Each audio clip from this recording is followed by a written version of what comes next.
I want this shit banging in my headphones. You understand me? Let me hear that beat. You dig? I'ma address some shit. Let y'all niggas know the real. I've been dormant for too long. Hibernate.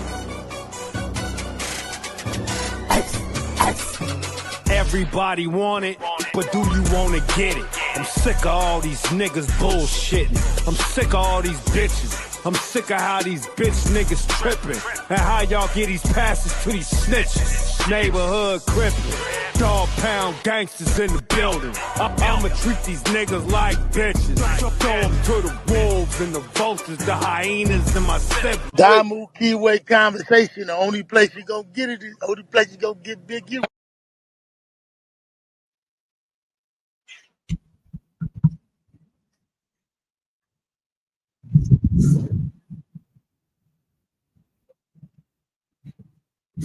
Wes. Welcome to the Damu Kiwe Conversations, home of the West Coast, the voice of the culture. Duse M, the dime. Make sure y'all bang that like button on y'all way in. We own the day. We own today. Bad news, sad news, mad news. I'm mad as a mother. We can't curse yet. Bang that like button and get up in here. Welcome to the Damu and Kiwe Conversations. You know what I'm saying? Kid the Barber, salute, man. Damu and Kiwe Conversation. Duse M, salute. Nina 13, salute. Lou from the Lou, salute, man. Carolina Connect TV, salute to the Blue Wrench Mob, man. The Blue Wrench Mob always on their job. Salute to them. King Buck, wow, F the Union. Hey, listen, I just got off the phone with the Union tonight, and tonight only we got a peace treaty with the Union, bro. You know what I'm saying? We gonna go ahead and call this peace treaty with the Union, because tonight I'm on these informants' ass. Salute to the chat, Active Chucks, and hit the like button on your way in. That's for sure, man. Like and share, and we gonna get into it. So I'm gonna play this thing, and we gonna start off. Y'all came early, so y'all get it. Those who don't, I had to stop. I pre-recorded this, I think Thursday, because I read the paperwork. I made the thumbnail and everything, so I was assuming that the second page of the paperwork was actually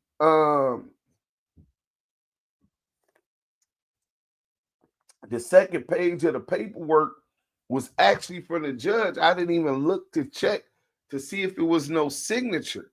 And then I got a call from Big U's family, and they told me, don't release it, take it down, that can harm him because it could create it to be a security risk. Everybody know, and Big U is such a notable and polarizing figure. You either love him or you hate him. And me, always with having respect for Big U, man, and never want nothing bad to do. It wasn't even a question. If the family ask it and it's within my power, I'm going to do it. You know what I'm saying? So that wasn't nothing. You know what I'm saying? But I recorded a video under that premise. So we going to show it. I didn't release it. G-Mac, Damu and Kiwe Conversation is still on top with the dopest content. Wes. Welcome and subscribe and lace your chucks. Then get active. That's a fact. G-Mac, 2 P's and 1 B. Tony Brown, salute. So I'm gonna go up in let me go. Damn, I gotta go up in I gotta go up into the YouTube, to the StreamYard, so that we could even give y'all that video that I have recorded, right? And nobody else has seen that video. It's unreleased. It was gonna be released in less than 20 minutes when I had got the call, and I hurried up and put it on. It was Big U's motion.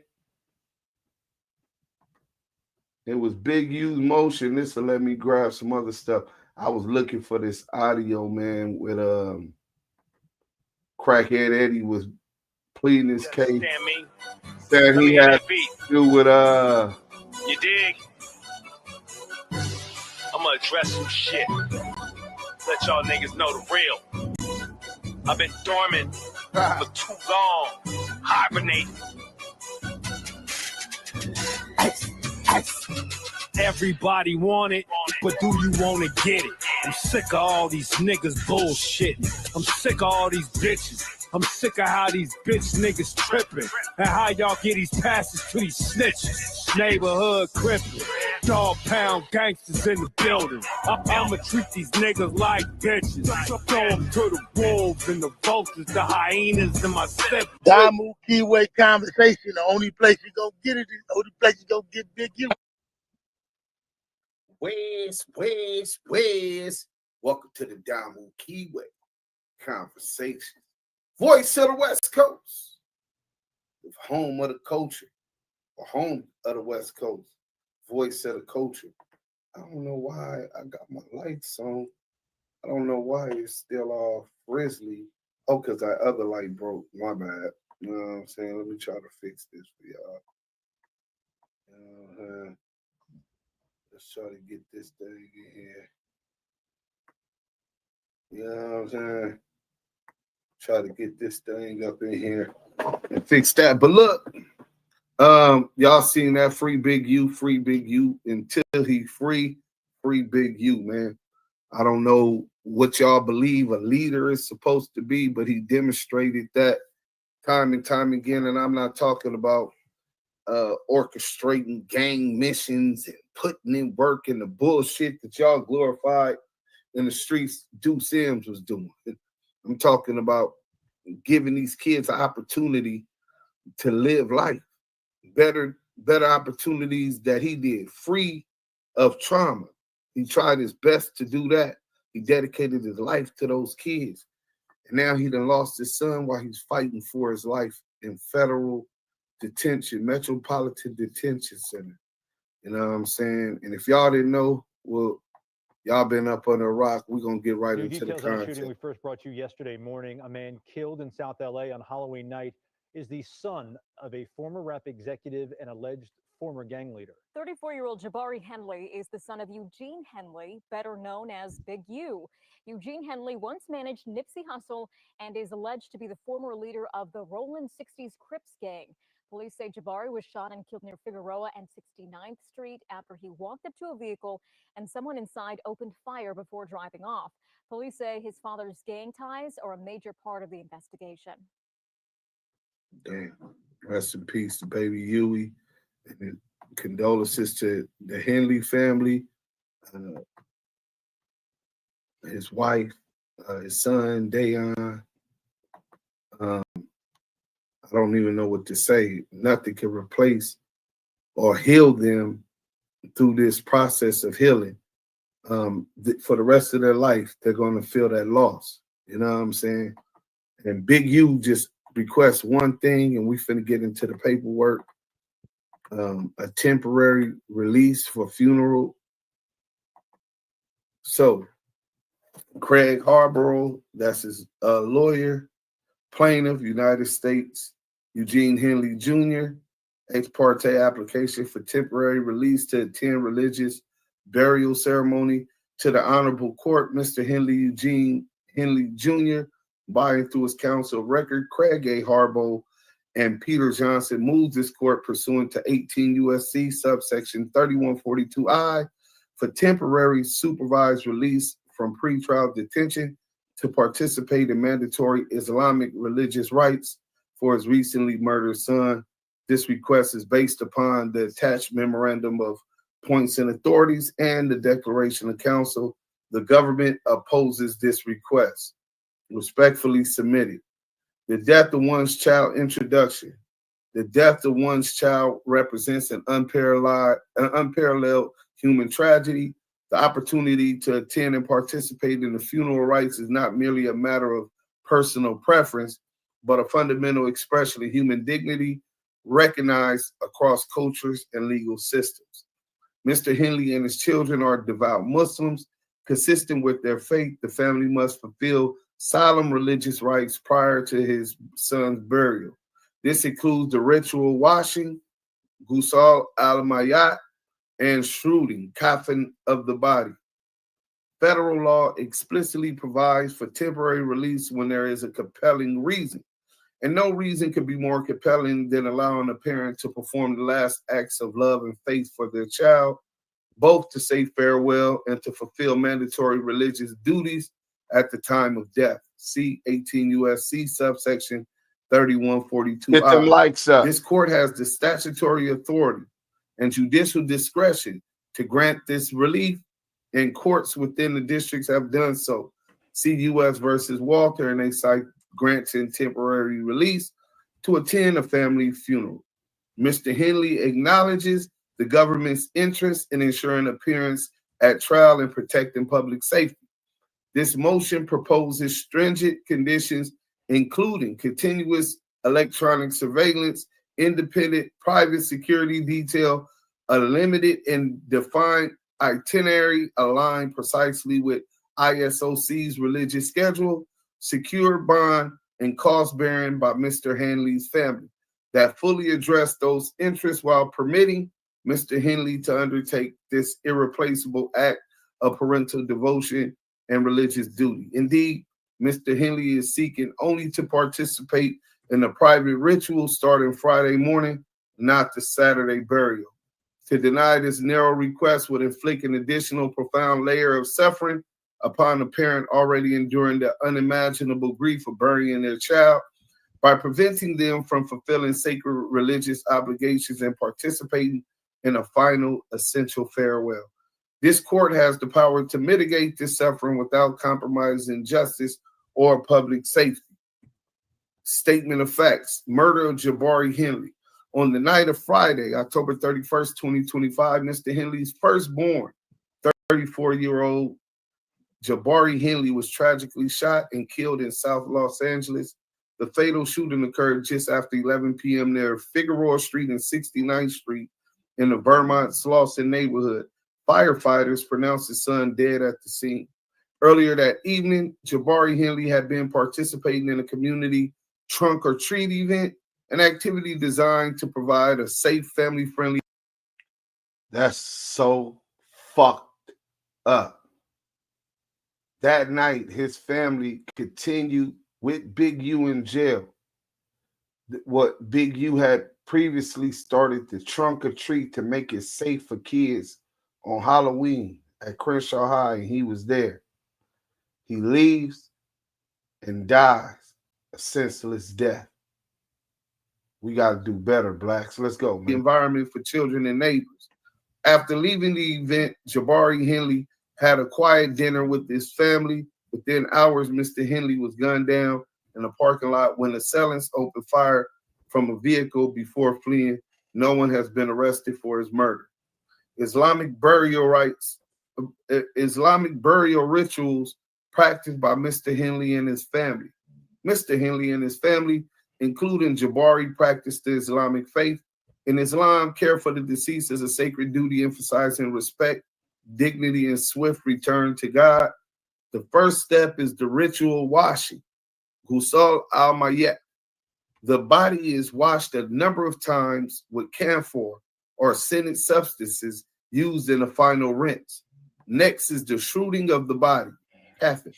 The deceased is wrapped in plain white cloth in accordance with the Sunnah, symbolizing equality and purity before God. Ghusl al-mayat and coffin are core rites performed with dignity and modesty. Participation by immediate family, including the parent, is a time-honored duty. Next is the funeral prayer, Salat al-Janaza.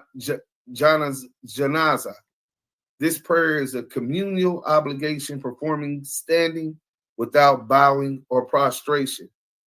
The final step is the burial, the dafin. The body is gently placed directly into the earth, carefully oriented to face the Qibla, the Kaaba, the direction of Mecca. Family and attendees participate by symbolically placing handfuls of soil into the grave, often reciting a prayer acknowledging humanity's return to the earth from which it came. Scheduled Islamic rites for Jabari Henley, Kenyon Omar of ISOC Mortuary Services, and then it has that has confirmed the following schedule and requirement based on religious practice ISOC protocols. 9 to 10, the Ghusl al-Mayet ritual washing. 10 o'clock to 12:45, the Kafan shooting and private family time. This is a close, intimate observance with immediate family only. 1:15 to 2 p.m. Friday congregational prayer Juma at the mosque, followed immediate by Salat al-Janazah, the funeral prayer. Immediate family presence for Salat al-Janazah is integral. November 22nd, 2025, 3 p.m. burial Daffin with family participation, including intimate practices in accordance with Islamic tradition. Declaration of Craig A. Harbour. These rights are mandated by Islamic precepts. Mr. Henley's absence would deprive him of the ability to fulfill these religious obligations for his child. Although Mr. Henley would like to attend the Saturday burial, he is mindful of the nature of his request and does not seek to attend. His request is limited to an opportunity to participate in the private rituals of washing and shrouding of the body, followed by burial prayer. Mr. Henley's deep community ties and positive impact. Defendant Eugene Henley is deeply rooted in the Los Angeles community and has long been recognized as a positive influence on those around him. The numerous letters attached from family members, friends, community leaders, and local professionals paint a consistent and compelling portrait of a man whose life has been defined by compassion, mentorship, and service to others. That's a fact. Mr. Henley's supporters describe him as a pillar of our community who has dedicated himself to assisting at-risk youth and re-entry clients, guiding them as they transition back into society. See Exhibit A, letter of Stephen Epstein. Through his volunteer work and mentorship, Mr. Henley has played a vital role in fostering hope and positive change for young people and returning citizens, offering them the kind of encouragement and structure that many lack elsewhere. Man, and that's why they want you out of here, Draw, because of that structure that you bring. They want us without structure. When y'all see Charleston White, Whack 100, all of these stupid motherfuckers who aim to divide and stop any semblance of unity, of structure, of organization, it's because they're working with the government, and that's their objective.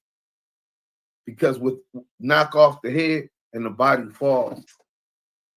Mr. Henley family members echo this sentiment, emphasizing his example as a father, husband, and role model. In their joint letter, the Henley family describes him as one of the strong heartbeats of our family, a steady presence whose guidance and faith have shaped generations. They explained that he took great pride in teaching his son the values of manhood, family, and responsibility, and that his presence has been foundational to their family strength and unity. Exhibit A at 3-4, letter of Henley family. The letters further demonstrate that Mr. Henley's impact reaches far beyond his own household. Kyrie Tovine, a Los Angeles firefighter and paramedic, writes that Mr. Henley's mentorship and example inspired him to a life of public service, and that is how he seeks to be a strong part of the support system that helped make me the man that I am today. Hold on, man. Shit breaking me down. Fuck. Yeah, that got me teary-eyed, man. I really get emotional because it touched my soul, right?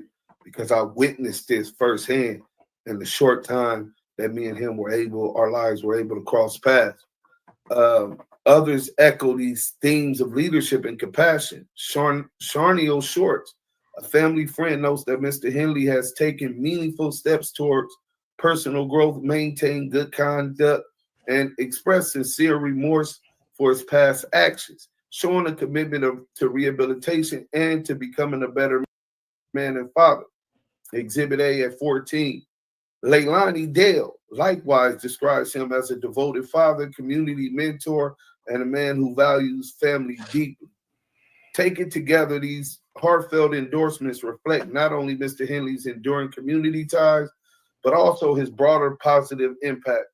His work with youth and reentry programs, his guidance of younger relatives who now serve the city of Los Angeles, and his steadfast presence in family and community life all confirm that he is a man of faith, redemption, and social value. Granted, his temporary release under strict supervision will not only allow him to fulfill his religious and parental duties during this devastating loss, but also reaffirm the compassion and humanity that his life has come to represent within his community. Proposed conditions to ensure custody and safety. Mr. Henley seeks no unsupervised time and proposes the following: continuous electronic monitoring controlled by the United States Probation Office, private security detail independently controlled by an outside third party, affidavit of surety secured by a reasonable cash amount, limited specific itinerary between MDC LA and ISOC mortuary mosque with no deviations, absent logistical necessity, departing at 8 a.m. and return promptly after janaza no later than 4:30 p.m. 5, no contact restrictions as to any witnesses, co-defendants, alleged victims. All costs borne by Mr. Henley's family or designated responsible third party, and any additional conditions the court imposes. And then it goes into legal standards, which gives them the legal standing to request such, right? Argument: participation in mandatory Islamic rites is a compelling reason. The upcoming religious services surrounding the burial of Mr. Henley's son establish a compelling reason for his temporary release.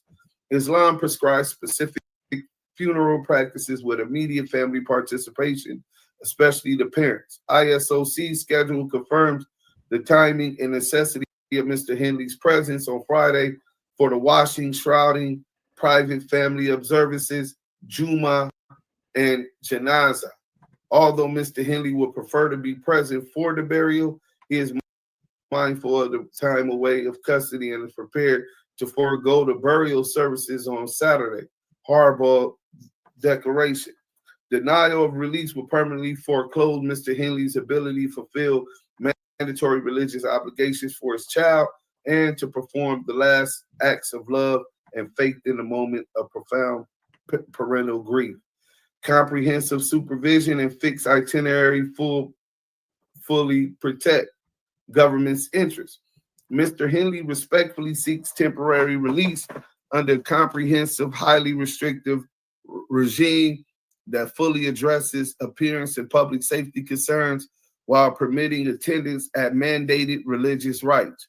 He will be subject to continuous electronic monitoring controlled by the United States Probation Office, escorted at all times by an independently managed private security detail retained by a third party and secured by an affidavit of surety backed by a reasonable cash amount approved by the court. His movements will be strictly limited to a fixed itinerary between MDC LA and the ISOC mortuary and mosque, departing at 8 a.m. and returning promptly after Salat al-Janaza, and in no event later than 4:30 p.m. with no deviations, absent logistical necessity approved by probation. He will have no contact with any witnesses, co-defendants, or alleged victims during the release period. All costs associated with monitoring, private security, and transportation will be borne by Mr. Henley's family or a designated responsible third party. These layers safeguards electronic monitoring, private security, financial surety, a precise schedule, strict no contact restrictions, and full cost shifting constitute the least restrictive means necessary to accommodate the compelling religious need while fully protecting the government's interests. Conclusion: this narrowly tailored, fully supervised request is necessary to allow a grieving parent to fulfill mandatory, time-sensitive Islamic funeral rites for his child, rights integral to the faith and impossible to replicate. Section 3142 expressly empowers courts to accommodate compelling reasons, and courts have recognized compelling grounds, including funerals. Without continuous electronic monitoring, strict limitations, with continuous electronic monitoring, strict limitations, the government's interests are fully protected. The motion should be granted. Declaration of Craig A. Hannibal, man. Thank you, brother. You know what I'm saying? For fighting for the brother to get that last conversation with baby UiiE. And then the proposed order, the court having considered defendant's motion for temporary release under 18 U.S.C., any opposition thereto, and the entire record finds that good cause has been shown and that the requested temporary release is necessary for a compelling reason. Man, alhamdulillah, man. Alhamdulillah. At this point, I really believe that Big U, that the judge had enough in his heart to grant that for Big U to maintain sanity, especially considering the circumstances of his innocent plea.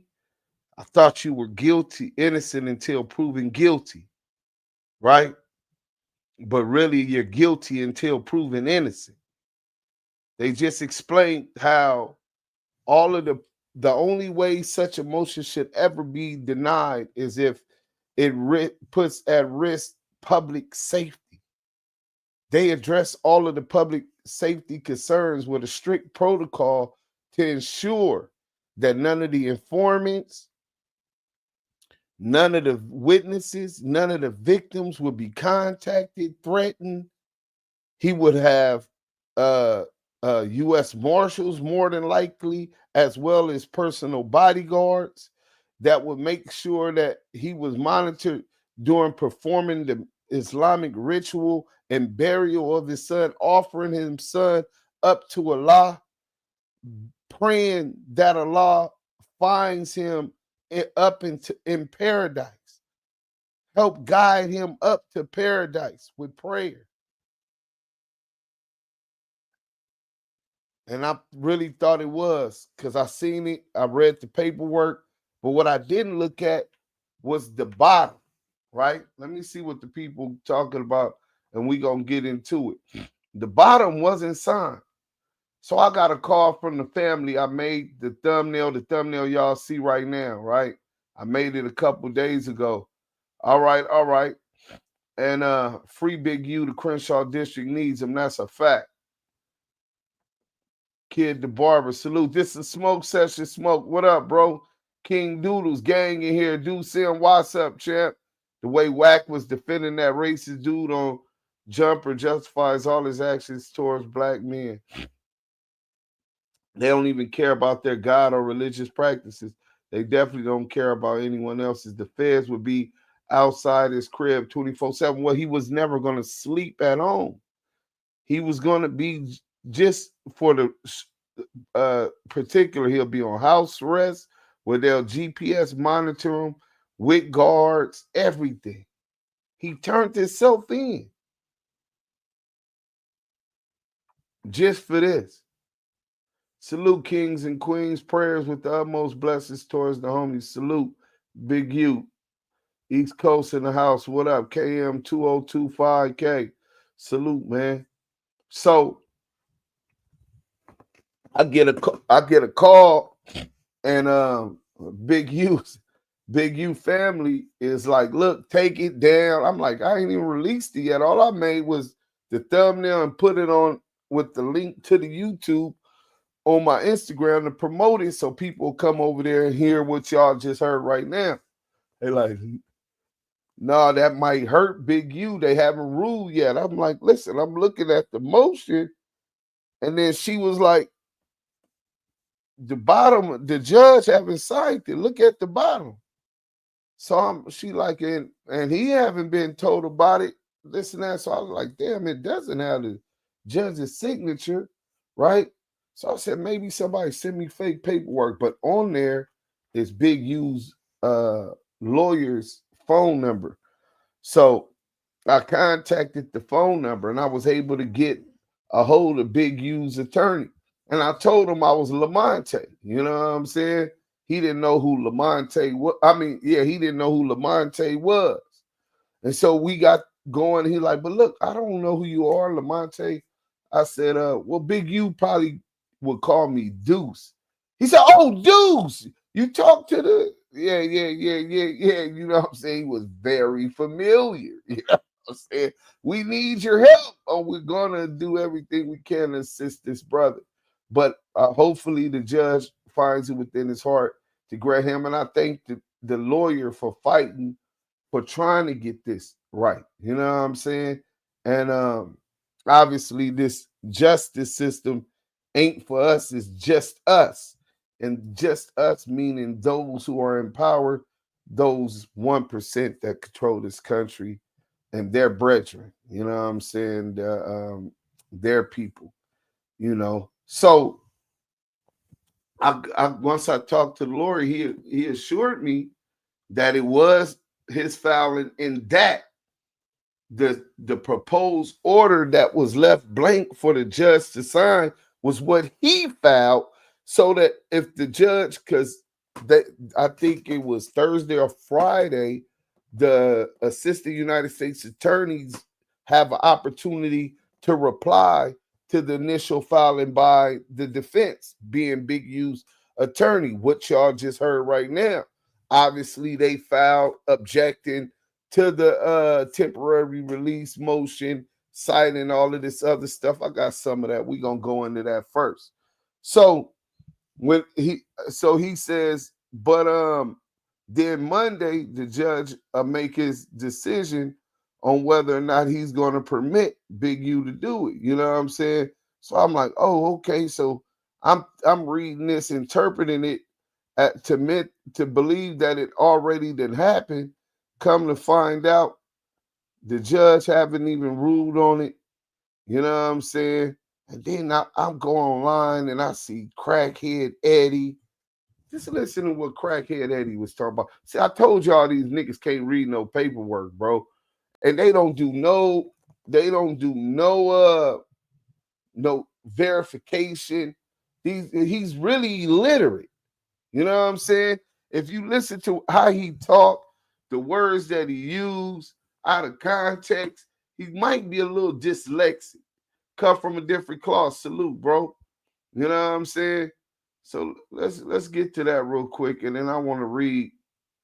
Well, we'll get to that after. Let me read a little bit of Let me read a little bit of what they were talking about in this the assistant United States attorney, and why Big U shouldn't be allowed, and why he poses a safety threat. For a parent to have to bury a child is a tragedy that none should suffer. For a parent to miss that burial is yet another tragedy. Unfortunately, such is the case here. First, regardless of the circumstances, the factors set forth in the Bail Reform Act still apply. And here, defendant Eugene Henley Jr., also known as Big U, defendant, is charged with the murder of a young man who himself was buried by his parents. Yeah, but he's innocent until proven guilty. So are you guys making the inference and inferring that there's more likelihood that he did commit this crime than he didn't? And I thought that was the job of a jury. So he still has constitutional rights that should have been considered during this, but that they're just depriving Big U of off of the gate, assuming and prejudging, which is prejudice, right? A funeral that defendant famously did not attend. So they're holding against Big U that he didn't attend a funeral. What does that mean? Why is that even being considered? Is that a crime if I don't attend somebody? I know niggas that knock niggas down and went to the motherfucking funeral. What Nipsey say? And eat yams at the what he say? And some and eat yams at the. Damn, I forgot that bar. But yeah. So what does that mean? But in any event, this motherfucking DA just pissed me off with that shit, right? Despite knowing the victim his whole life, managing his music career, and paying for the trip that would be his last moments on earth.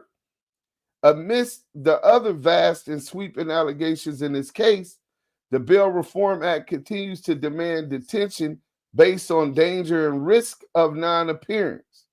Risk of non-appearance? The man turned himself in. Second, defendant cites to a single district court case in which a court granted release under 3142I in order to attend a funeral. This single instance, however, is belied by an astounding number of cases in which courts have routinely, if not uniformly, denied requests to attend funerals. That's crazy. Oops. You know what I'm saying? My bad. You know what I'm saying?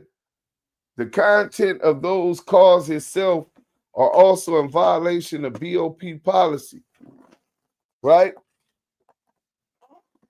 As the majority of the calls using other inmate numbers are to an individual identified that defendant refers to as his girlfriend.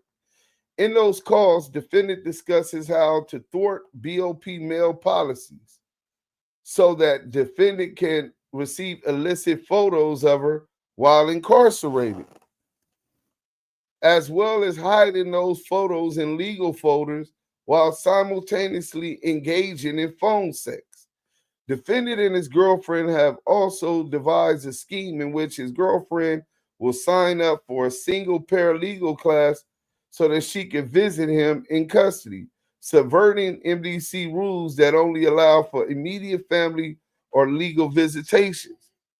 Defendant also has discussed sending messages to his co-defendants who are on pretrial supervision with orders not to contact co-defendants, a desire to enforce a rule that no one in the case be allowed to plead guilty unless the defendant does, getting in touch with a confidential informant for snitch, according to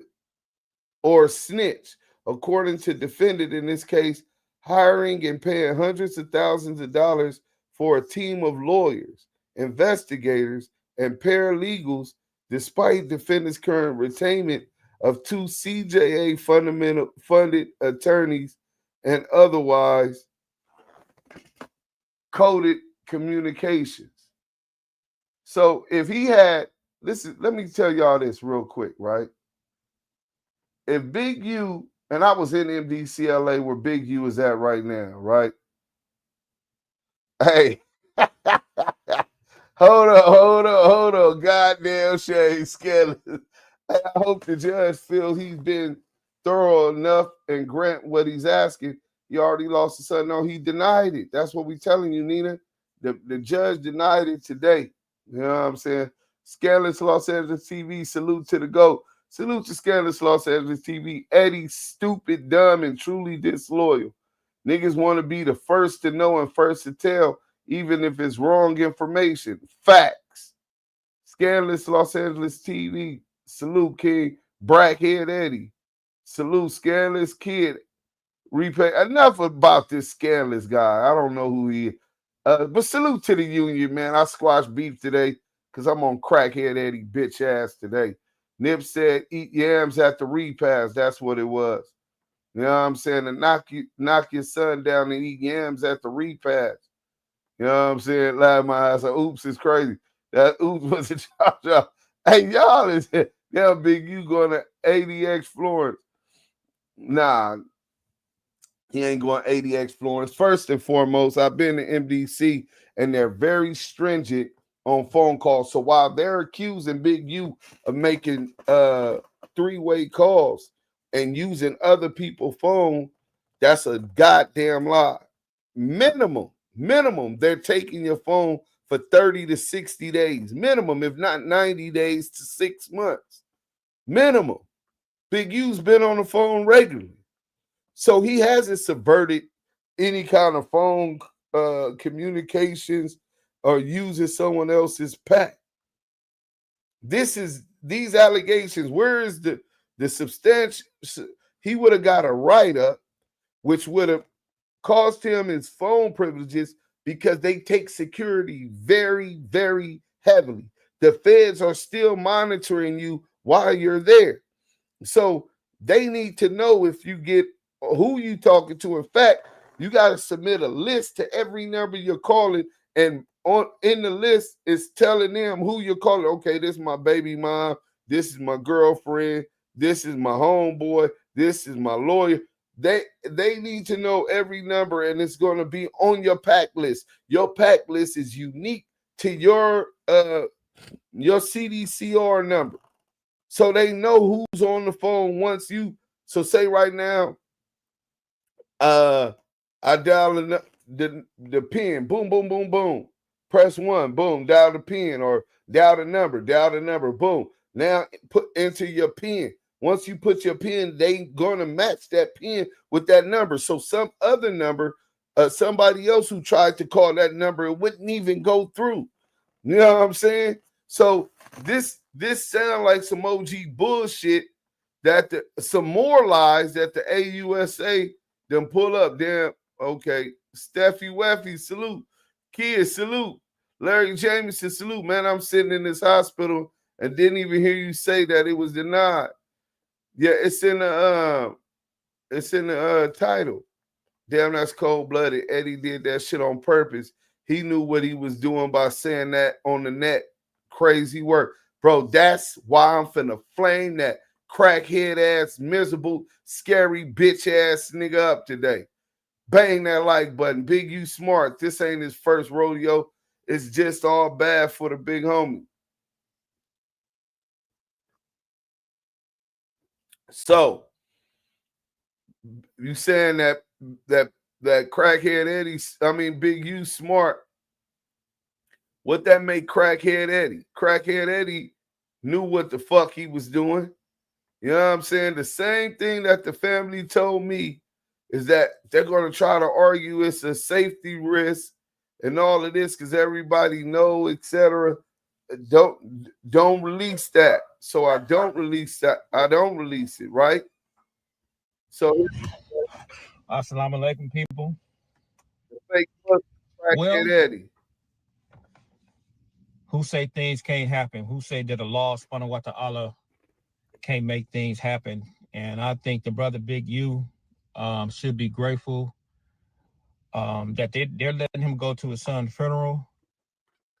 So the fake Muslims jumps online and to convince y'all he's a con artist, bro. To convince everybody, first and foremost, that he's been in communication with Big U. Remember him and Kenny Snitch Pen, Copper LQ. We're talking about Big U said no one speaks to on behalf of him except his family. Remember that they were trying to convince y'all, even though Eddie was out here with a disinformation campaign, lying, saying Big U snitched on him, and we're going to get into that because even Loose Cannon and Whack 100 told him that shit didn't fly. He needed to bring some more shit, that he promised that he had, which was a motherfucking lie, right? The same guy that was calling Big U a rat, the same guy who lied and said he didn't know the Crip Cop, he didn't know Whack 100, he don't know nothing about podcasts, right? And then a couple weeks later, we see him on the beach bum, crackhead Eddie with the Crip Cop,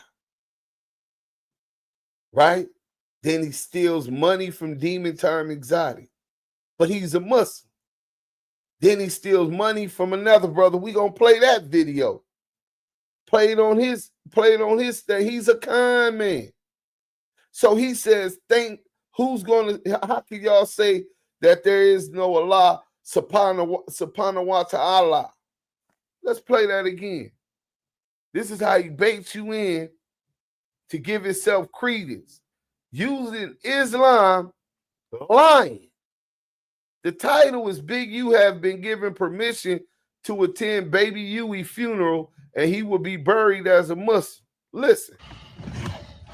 Assalamu alaikum, people. Well, who say things can't happen? Who say that Allah subhanahu wa ta'ala can't make things happen?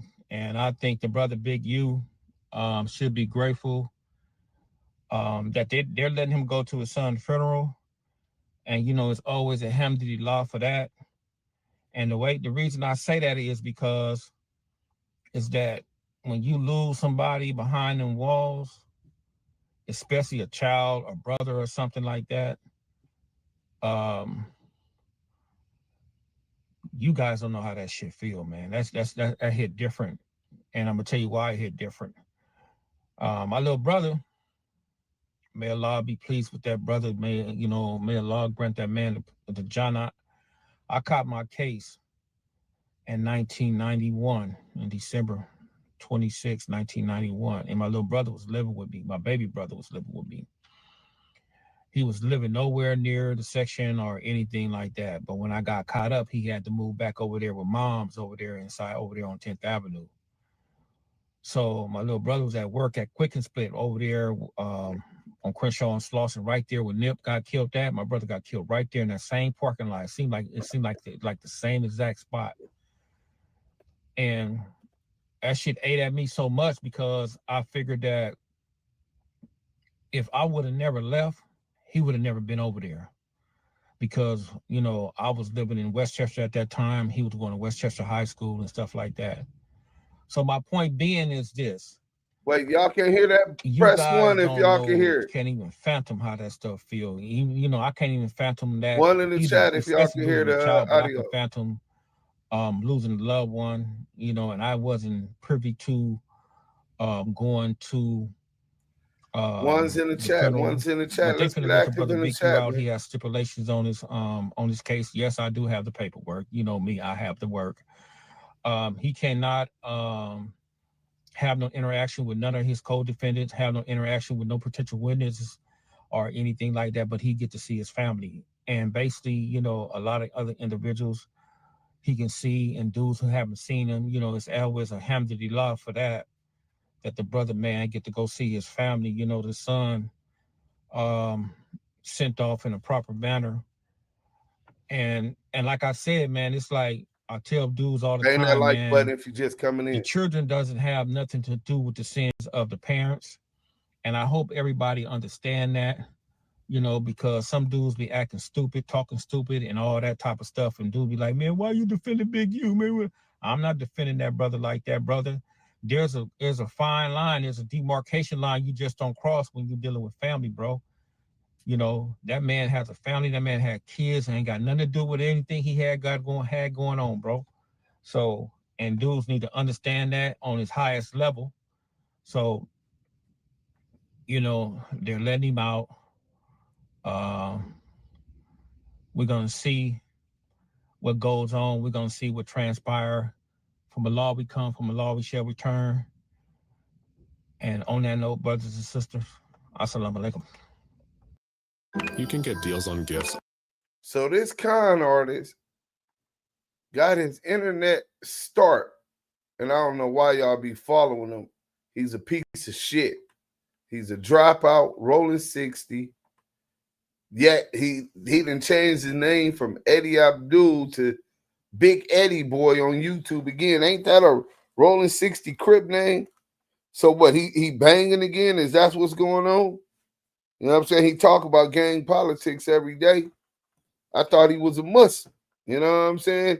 He said Big U wasn't a Muslim because Big U still represented himself and connected himself to that tribe.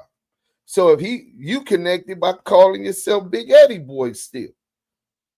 But you get your start on the internet with a lie. Claiming first that Big U was not what you told the truth, that Big U did not snitch on you. You can't believe the police, right? Because the police said Big U made a statement. But Big U, they asked him to waive his Miranda rights and give a statement, and he refused. But he said, well, he told me this. One cop. I'm never going to believe a pig over my homeboy. And that's what Eddieboy said then when he was confronted. I got to find it. It's on the internet. If anybody know what it is on the team, please send that to me. So then weeks later, he said he didn't know no 600. He didn't know no Whack 100. He don't know nothing about no podcast, right? The next thing, this jackass got the never. 600 whole ass was happy. I bet he was. These niggas want Big U in jail for life. Scary ass, bitch ass niggas. So he started with that lie. So let's fast forward, right? He then said that he was talking to Big U family. He talked to Big U attorneys. Y'all remember that? Big U says that nobody speaks for him except his family. How come when you did that, the family didn't tell you, hey, take that down until Monday when he go to court? Hey, you see that it ain't signed. Big U saying that he ain't heard nothing about it being approved, right? His lawyer ain't told him nothing. If you talk to the lawyer like I talked to the lawyer, then you would have knew that the hearing wasn't going to be until Monday, that they were still waiting for the sister United States attorney to submit their response to the motion for temporary release for Big U. And then on Monday, the judge will make the final decision. Any motion filed in the court, the assistant United States attorney will have a say in the reply to it. If it's filed by the defendant, and if the assistant United States attorney files a motion, the defense has the option to make a reply, to agree, to stipulate, or to file a response objecting to it. Everything has to be made a record of. And if there's an objection to anything filed, then the judge has to be the arbiter of facts. And that's what happened today. The judge ruled against Big U, denying his motion for temporary release.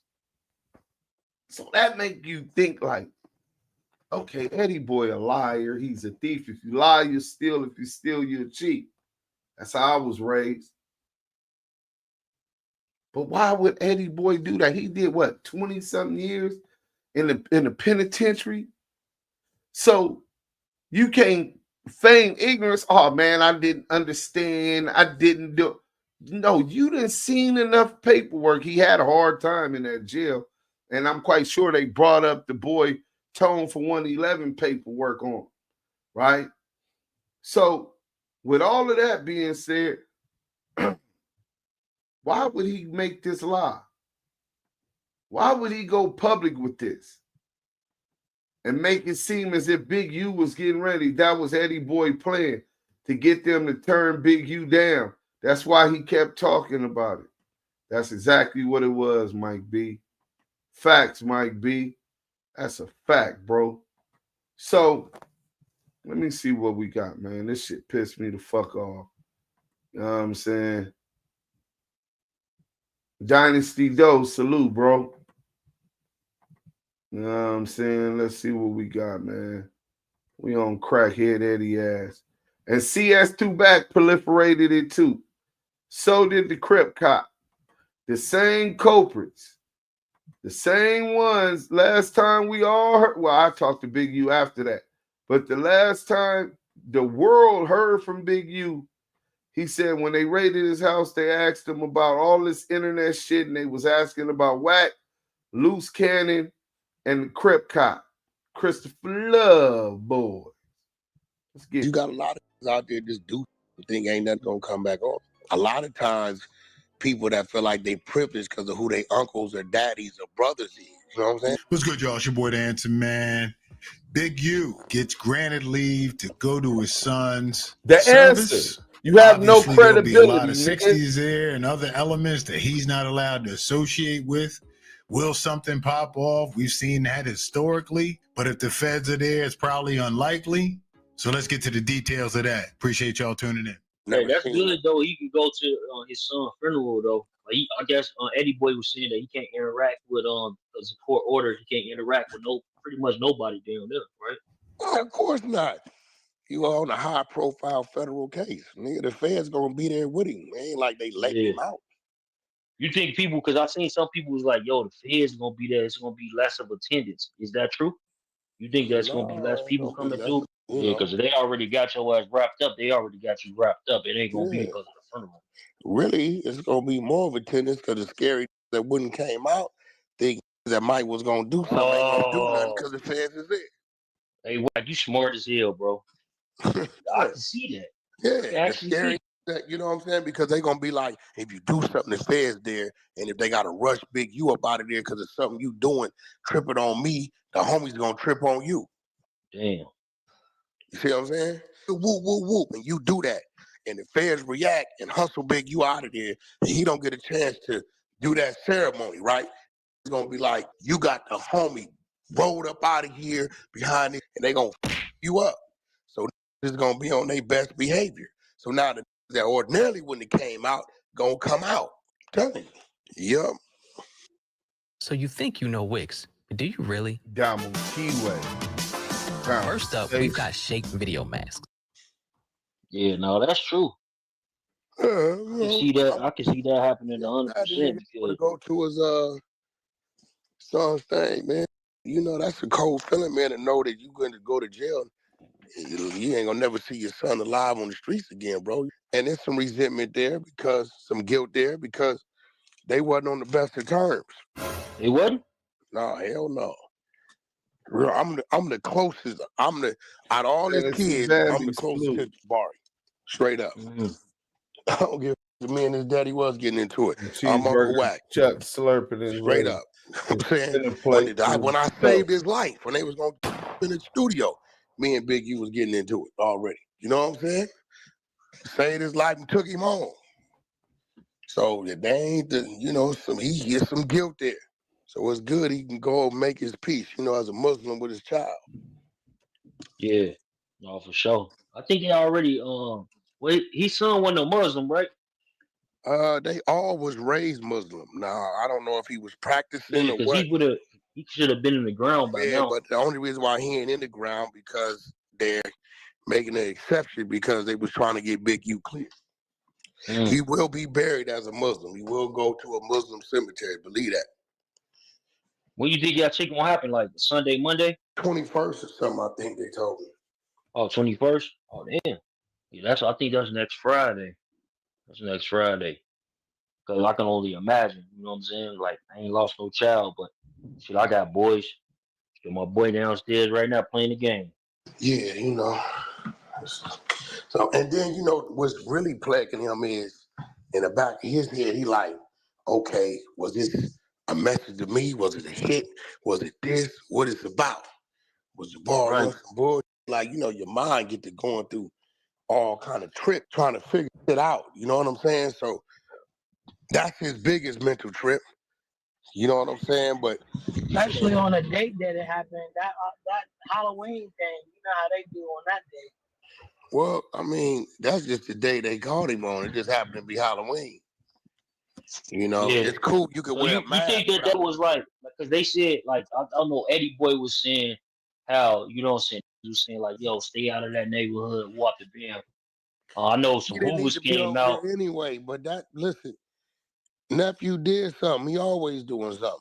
That's him. He did something.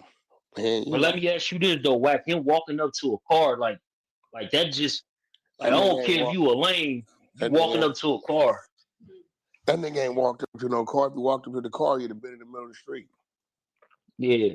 The people walked up on him. That's his Tesla parked in the driveway about 20 feet from where he was laying at. Pulled up, he was going there to get him to come back. They were just on him. But they I can heard them also people got just cheap ass. I swing first. Salute. So let me get to that real quick. I swing first says they lied to help the feds build a security risk. Life though, we shall still prosper. That's a fact. Prayers to Big U, prayers to the Henley family. Panda Man, salute, bro. You know what I'm saying? It's one thing for sure, two things for certain, man. The odds always up against a real one. Look at Wack planting his narrative that it happened because of Big U. Right. We see all that coming. You know what I'm saying? So let's get to this now, right? Since crackhead Eddie want to play, we gonna play. You know what I'm saying? Since crackhead Eddie, rat ass, police ass nigga, since he want to play, we gonna play.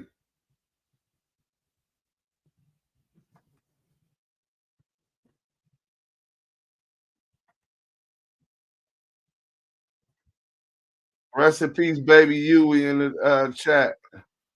Let's get to this. Assalamu alaikum. What a beautiful day. Alhamdulillah.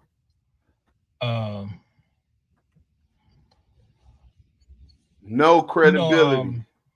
I follow this case, man, this Big U case, man. If everybody don't know it, it's just a reminder, man. I follow this case. I'm going to continue to follow it because of this dude, Loose Cannon, where he was just talking all this shit about my family, telling me what he's going to do to my family and all that type of stuff. Y'all know how that dude gets masturbated. Salute, West, salute.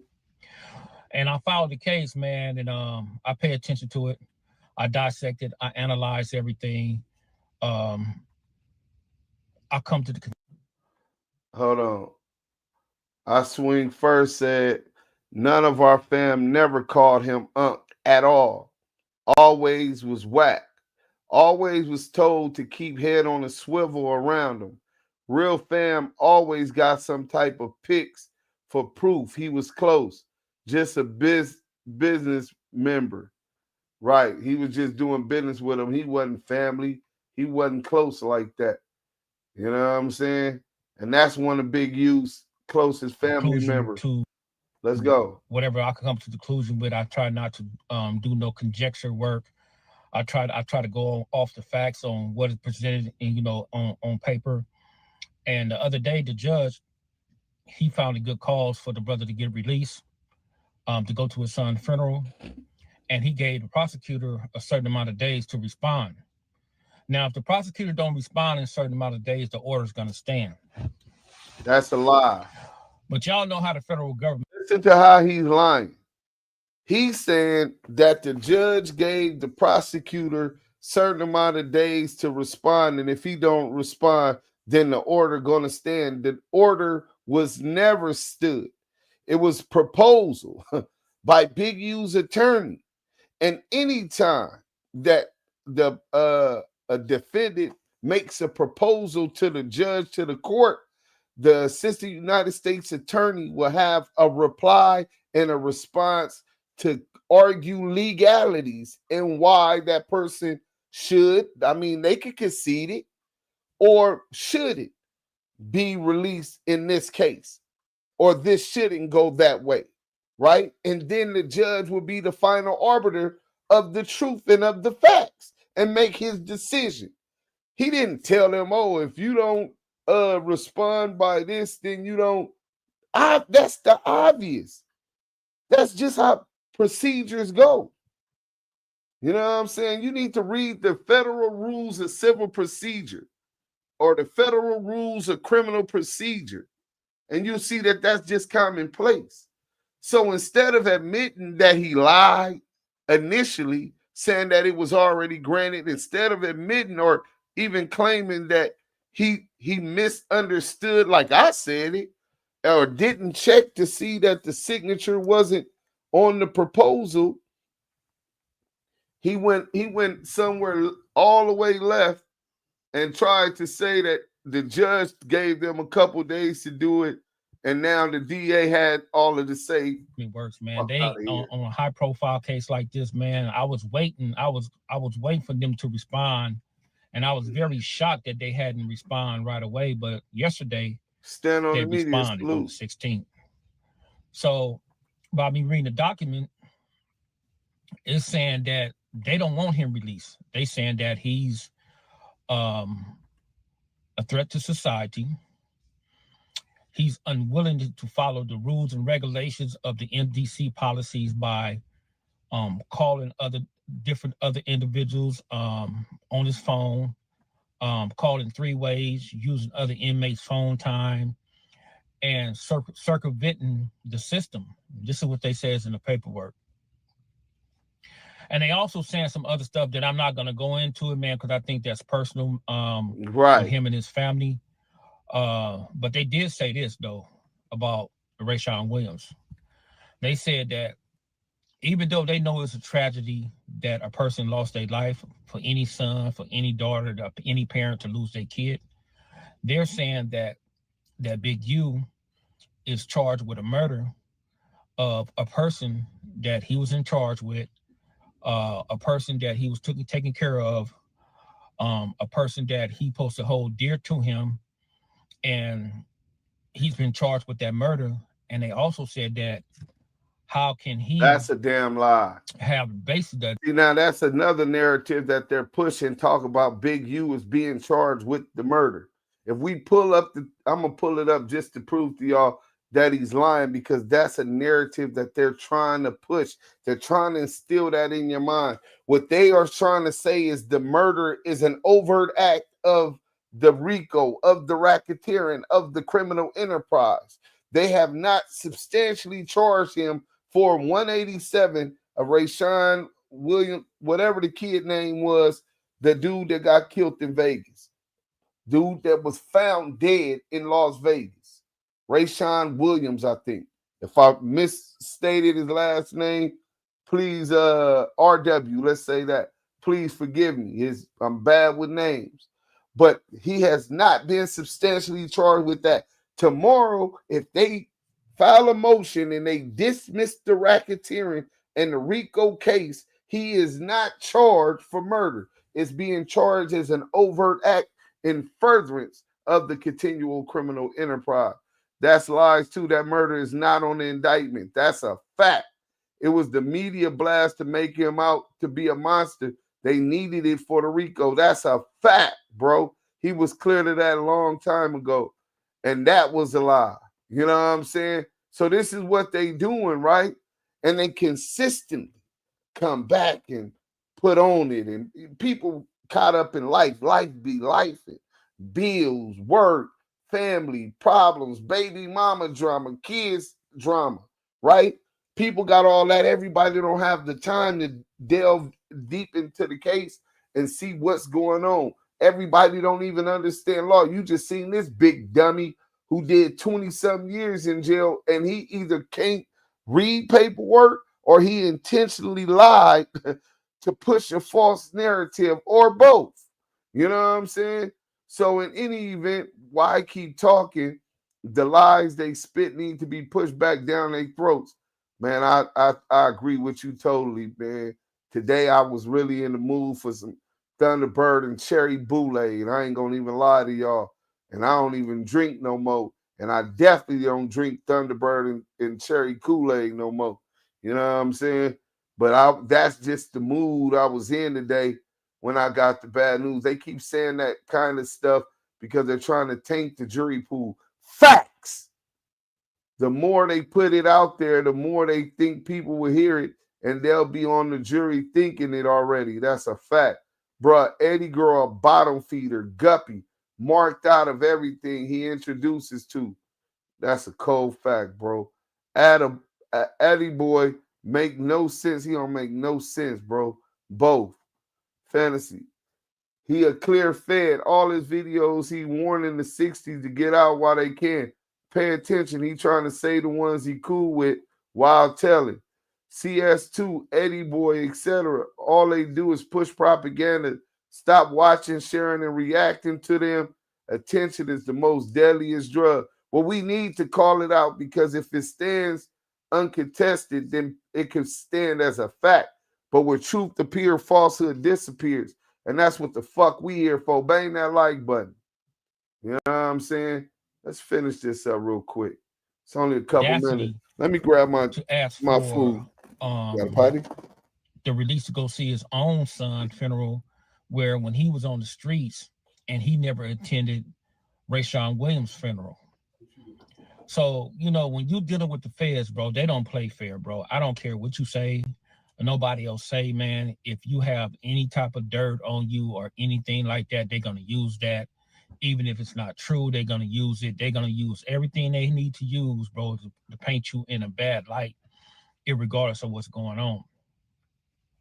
So they was breaking that down in its totality, dealing with Rayshawn Williams. So they were saying that they don't want him going out. They say he's a threat to the community. He's a threat to the witness. He's a threat to his co-defendants and all that type of stuff, bro. So I don't think that a lot of individuals be understanding the magnitude on what's be going on in these courtrooms and how the government play, because the government's not going to play fair with you, bro. They're not going to have no sympathy for you and things of that nature, especially if you're being accused of killing somebody else, bro. And this is why, man, I be saying, man, you know, even though that we think we're nickel slick, we think we're better than everybody else, we think we got everything else figured out, bro. They still monitoring everything the brother's doing up in there.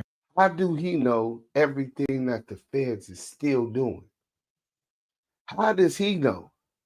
How does he get all this information? Duse, he did it on purpose. That's why he lied and said he was part of the only motherfuckers Big U was communicating with.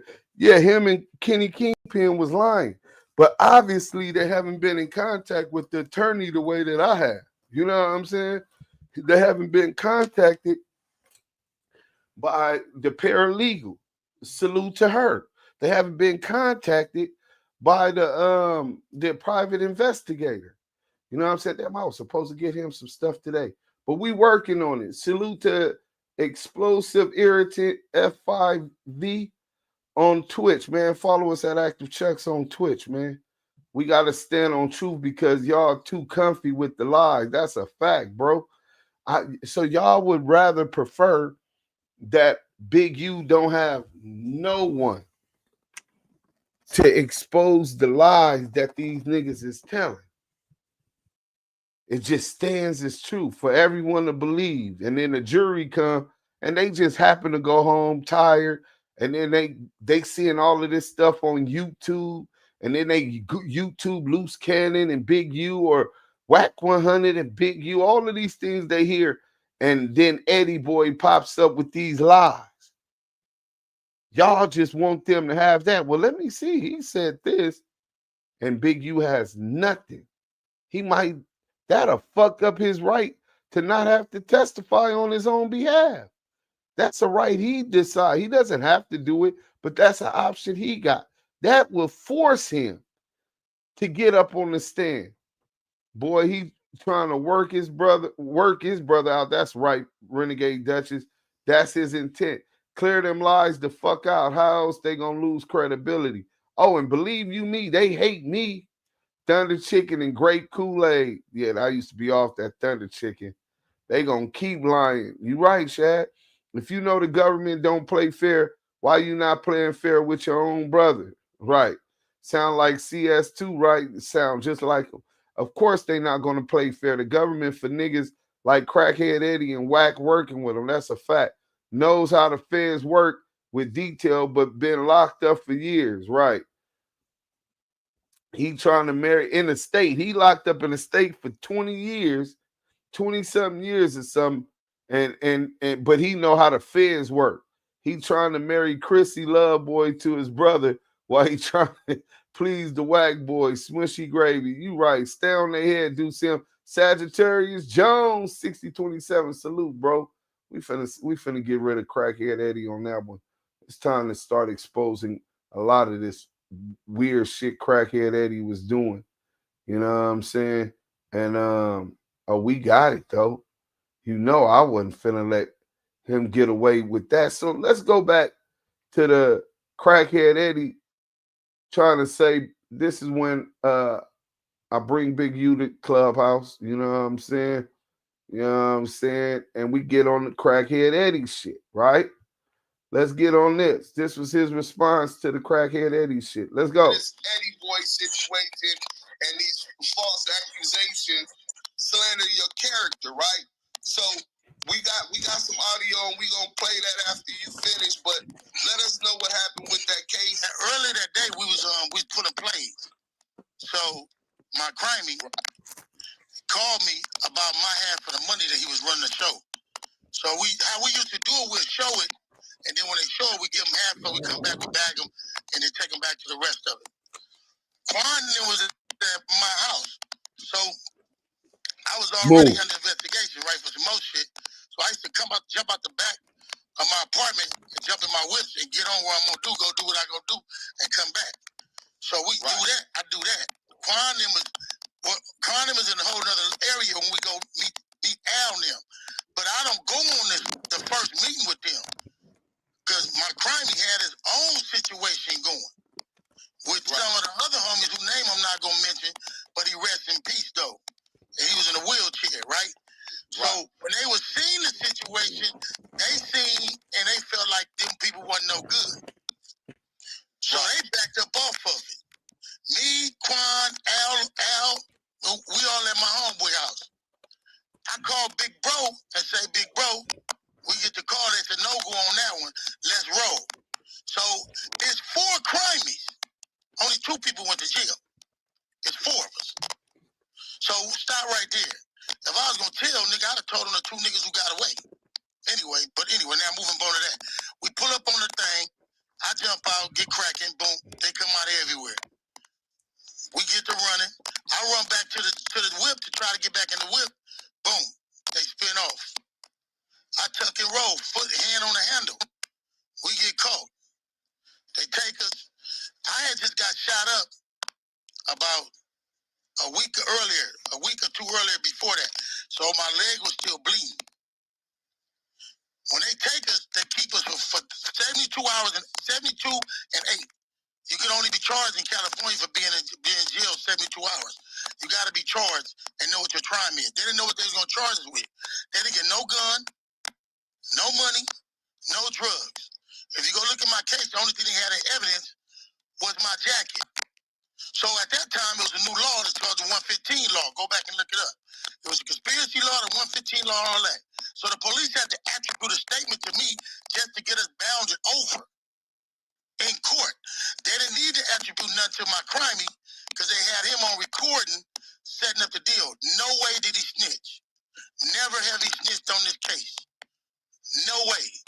They only had a recording of him talking to the police about our crime.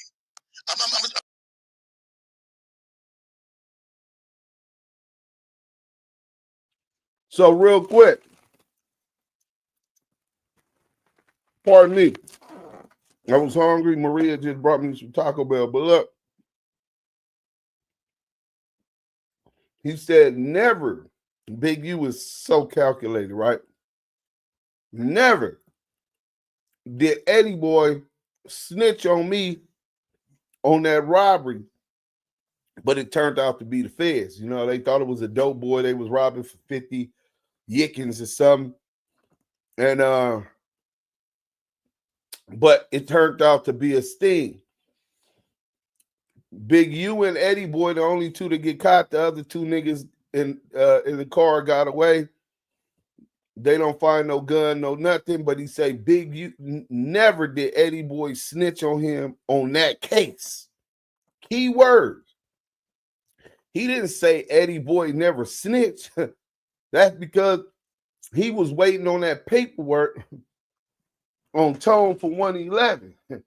Why Eddieboy talking about everything except that? He said the same understanding Eddie already knew about clearly. Yeah, that's a fact, bro. You know what I'm saying? If you a criminal, you know for a fact that if they got two niggas, you telling on the nigga with you ain't gonna help you none, period. They already got both of you niggas connected to the robbery and connected to each other. Now, if you bring in some other niggas into it that they don't got, they might value that a whole lot more. But that's why Big U said, if a nigga gonna tell, why wouldn't he tell on the niggas that got away? This common sense shit. Let's go. Setting up the deal and all that. No way did he snitch again. I'm saying that again. There was no snitching. So the police couldn't find us guilty or nothing. We sitting in jail 72 hours. I ain't seen nobody. I ain't talked to nobody. Cuz ain't seen nobody. He ain't talked to nobody. Now they come and saying we finna be transferred to the county jail. We don't even know what our charges is yet until they giving us the charge sheet to say we finna be the paperwork saying we finna be moved to the county jail.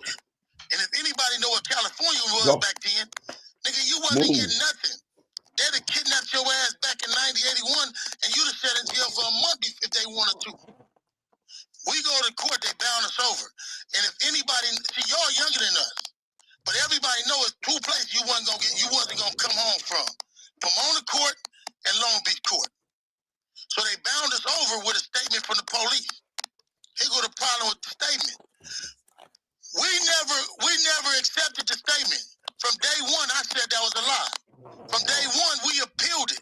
From day one, we fought it in court. Now, one time, then my lawyer put the police on the stand who made the statement and said, when did you meet Big U? He never met me. The man said on the stand, well, when did you get the statement? He could never corroborate that because he ain't never seen me before. Right. I don't remember seeing him. And secondly, hold it, because it's all in the paperwork. All right. Where was the corroborating? Anybody else, was any officers there with you? No. Was there any inmates here? No. And secondly, he go to the topic. When he said when he asked me, did I want to make a statement? I told him no. So then where you get a statement from? I do have that link where they asked you to, they read you your Mirandas and you refused to speak with them. We gonna have that up on YouTube at Active Chuck. Give me a couple minutes to do that because I'm also finna play this audio. And so that's the end of that little clip. Miss Keita, how you doing today? I'm good. Okay, well, I'm glad that we got you up here with us today. Mm-hmm. You know what I'm saying? I didn't know I was on here like that. How you didn't know you was on here? You had to click the link, right? Huh? Well, she got up out of here quick. Be acting all shy and stuff. So that's the thing with Crackhead Eddie, right? Let's get this. We on Crackhead Eddie.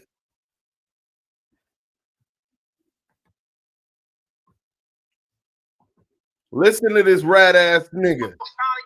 See, sometimes you gotta let it just be quiet and listen to a nigga, and they'll tell you who they is. When I grew up in Carson, I got dudes that, you know, they work for them alphabet boys. They police, boy, bro. You know them niggas finally getting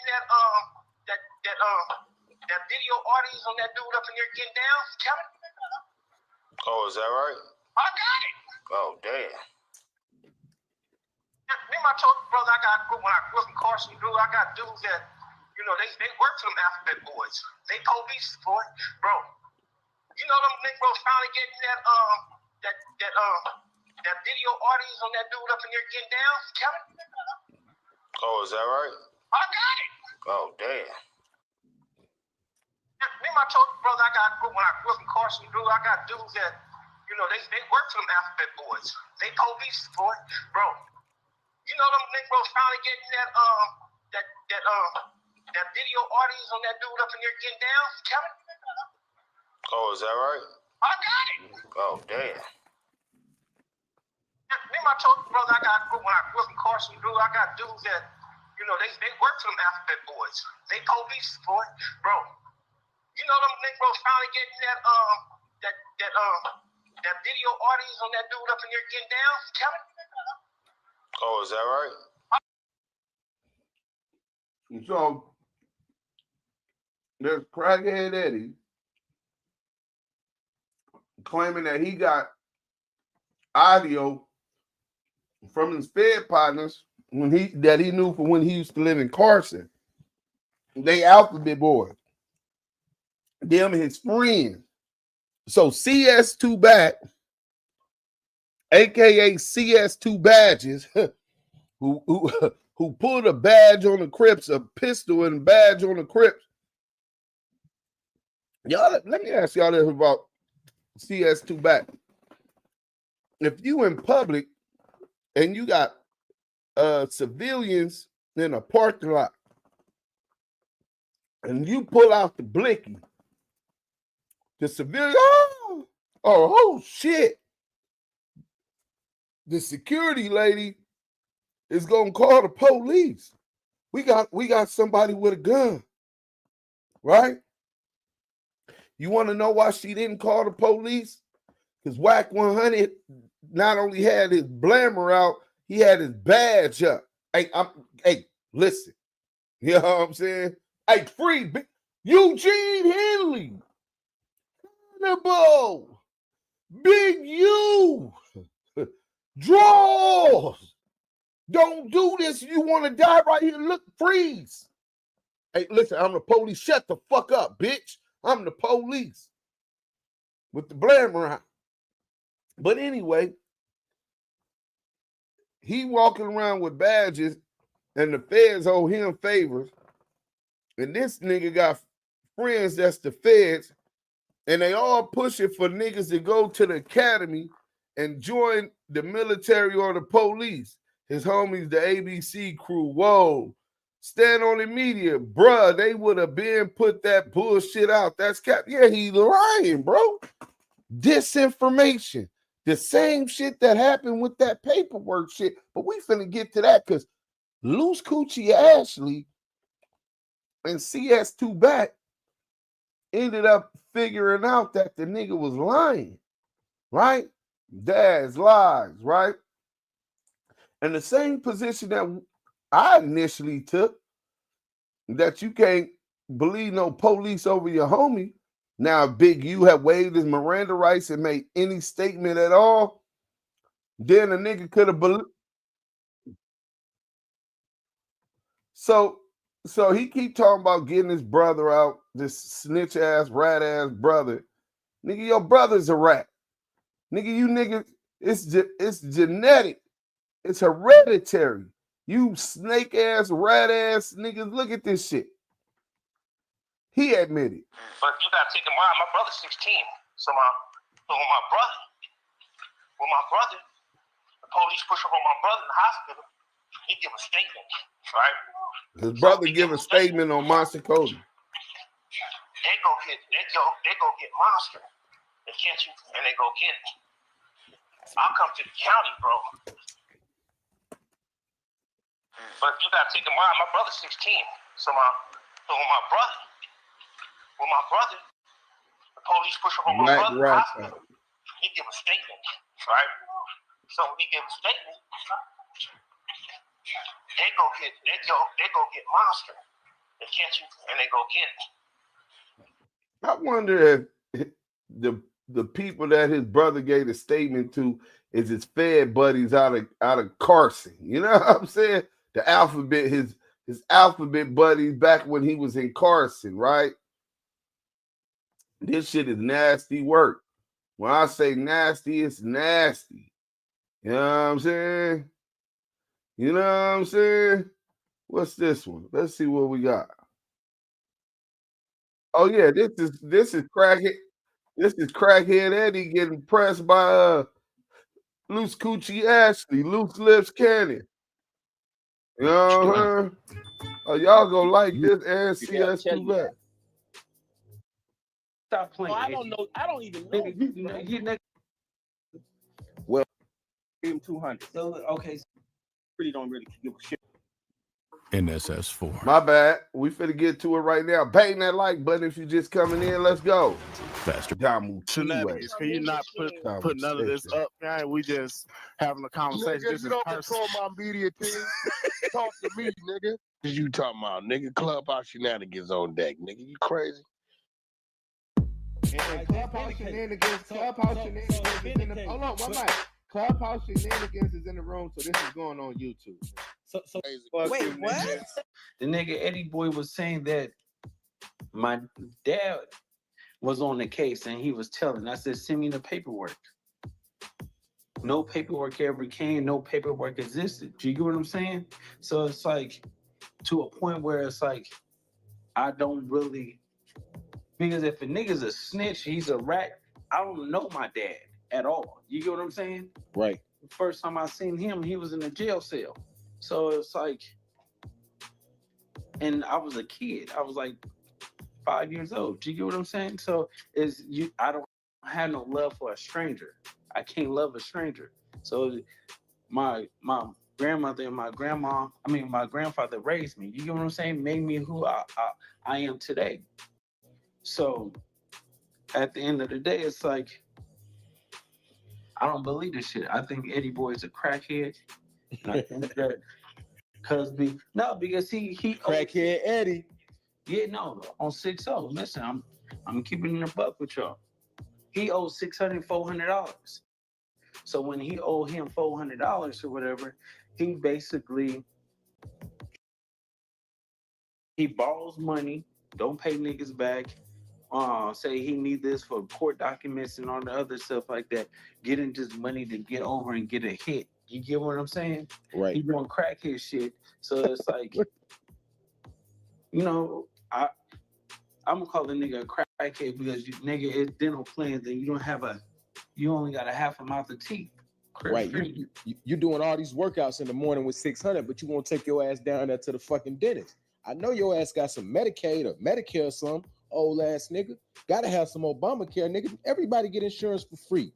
The fuck? Yeah, dead on me. So it's like these certain things don't make sense to me. And see, whacking them know they like, I'm outspoken and I just say what I want to say. But that's one of the strengths that I have, because at the end of the day, it's like you're gonna always get the truth. Right or wrong, if it's against my teammates or anything like that, you're gonna give my real opinion. Just like how it's supposed to be in this world. Nah, I respect that because you came in here and kept it a buck. You know what I'm saying? Like you weren't biased with it. You know what I'm saying? Like you admitted 600 did some bullshit. And even with Eddieboy, right? Like I see why you feel like Eddieboy is capping, because you know when that shit first came out, when that paperwork that he was saying Big U told on him first came out, Eddieboy initially said that the shit wasn't true. Hey, we got Eddieboy in the building too, Ghost. How the fuck we get in here? You can't pull up, Eddie. You can't say one thing and then when you get mad at a nigga, start calling him a rat. You know what I'm saying? Yeah. Shit don't work like that. Yeah, so at the end of the day, it's like I don't believe the shit. So I don't. So it's like Eddieboy, he can speak, right? Eddieboy, you know how to come off your mic? Yeah, I know how to come off my mic. So what's the issue? No, it ain't no issue. We just going over, you know, the different stories that you said about the paperwork. Okay, well, the paperwork is right there, bro. First of all, you guys don't understand that what I had to deal with that brother to try to help me get my little brother out of jail. So that's why I said what I said the first time. So you lied the first time so you can get your brother out, basically. Yeah, he reneged on that. Okay. So since he reneged on that, that's when you came with a second story, right? No, it's always been the story the first time, because I really don't give a shit about none of that. The only thing I care about is getting my little brother out. Well, now I understand that, Eddieboy, but I'm saying your first story contradicts your second and third story. Well, Your first story doesn't matter, bro, because you guys not inside the loop. No, that's cool, but this is content. So now you inside our arena right now. You understand what I'm saying? Well, okay. No, so listen. So let me since Eddieboy here, because I don't like to outspeak or speak behind somebody because everybody know I'm outspoken, right? So my concern is, right? Protect your dreams under our roof. Isn't this the dream, Grandpa? American Family Insurance. In the great green room.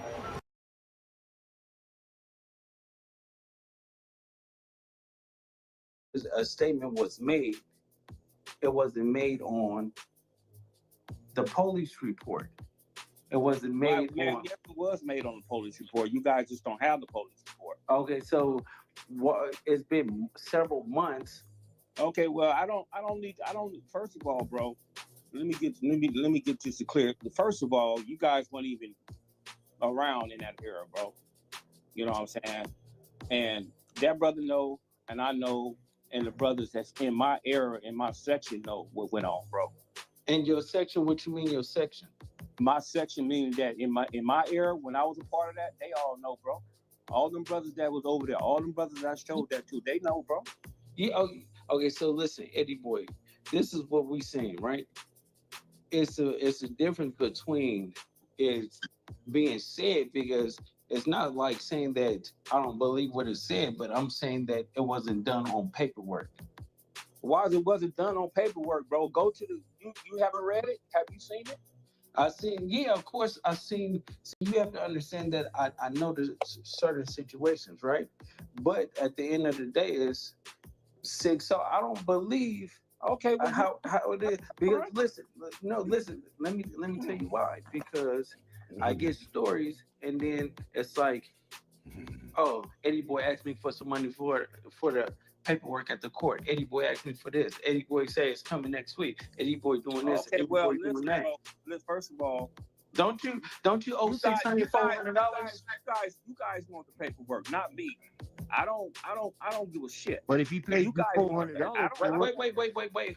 Hold on. I got this. So don't you owe Eddieboy? I mean $600, $400, right? No, I don't owe for $600, $400. No. So you don't owe $600, $300 and something dollars, right? No. A neighborhood crib for $600 something. No. See, there you go again. You don't even know the full story. So how much do you owe 600, Eddieboy? I don't owe $600 nothing. My lawyer owed him $200. So your lawyer borrowed money from 600 through you? So why would your lawyer borrow $200? See, once again, you guys, this is this a public offender we talking about? Nah, bro. Listen, man. No, that's cap, Eddieboy. I've never known a lawyer need a loan from a defendant. Ain't nobody is about to listen. No. Attorney is gonna ask bro. Your man for $200. No, bro. What it is, Eddie, this shit don't make sense, bro. You gotta explain this shit. Well, won't you be quiet? You guys be quiet. Let me explain it. All right, man. Damn, man. Just calm down. All y'all try to do is just talk over people all the time. Go ahead. Be quiet. Go ahead. Okay. When I went down there to get it, I couldn't get it because they saying only the victim could get it. And they said I had to subpoena it. So the lawyer told me at first that he wanted $1,100 and subpoenaed it. So I found another lawyer that he was gonna subpoena it for $400, but he been lagging because he got so many cases. So we just told him like, man, just give us our fucking money back. 600 gave him 200, and I gave him 200. 600 told me he gave the whole. I gave him to call him and ask him. How do you think I came up with the number 400? Brother, I gave him 200 and 600 gave him 200. So listen, Eddieboy, that's where the 400 came in. Listen. Did 600 give you the money to give to the lawyer, or he gave it directly to the lawyer? No, he gave it to Eddieboy. Public offender, okay, not see, that's where defender. the problem comes in. Ghost Eddieboy. don't know what the fuck he's talking about either. You that money, that means you responsible if you don't get his money back, not the lawyer, bro. Because you decided to play. Now hold on. You decided to play liaison and be the middleman. So if I give you my money, nigga, I want my money back from you, not from that fucking lawyer, bro. Every day, bro. Damu, Kiwe. Let me hurry up and skip this, man. Let's go. I see 600. I see 600 every day, bro. No, you don't. 600 been in Miami for the last week. Every day, bro. Hey, can we get back to that allegation too about the paperwork and your brother? Because for a lot of us, don't even know how your brother is involved. Okay, so listen. Let me clear that up. Like, how's that connected? Eddieboy said that my dad that I don't know is on the case with his brother, right? And then one of the other homies that's on the thing that we ain't gonna bring up, he said that my dad and my homie told on his brother, right? And this is the honest to God truth, right? So his brother is really an innocent man in jail. His brother was bragging about a case about a shooting and a murder. About no case, dude. Okay, so listen, let me tell you, you wasn't even around, bro. How you gonna? Hey, Eddieboy, we're gonna let him land, and then we gonna give you the mic. Yeah. Let me tell the story, and then you respond. You can't tell the story, bro. You wasn't around. Yo, go ahead. Okay, Go ahead. We gonna give you the same grade, Eddieboy. We got you. What I heard, allegedly. Okay, so basically, his brother was bragging about a murder. Man, dude, don't lie on my. Hold on, Eddieboy. Let loose land, and then you can talk right after loose, Eddieboy. Just let it go like that. Go ahead.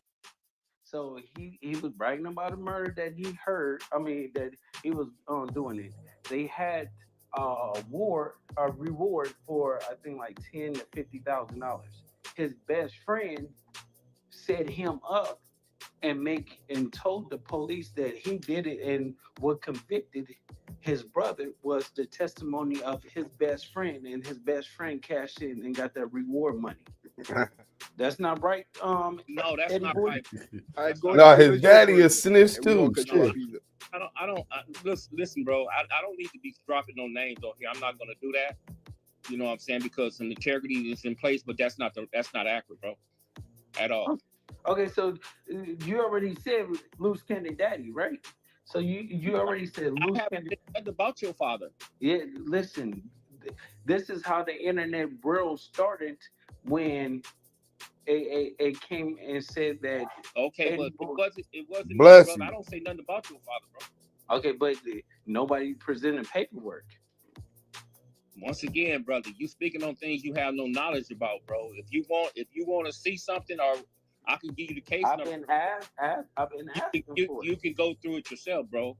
You know what I'm saying? So I'll just go ahead, Eddieboy. I'm just telling to it. Eddieboy, let me ask you this about the case that y'all speaking about the Big U case.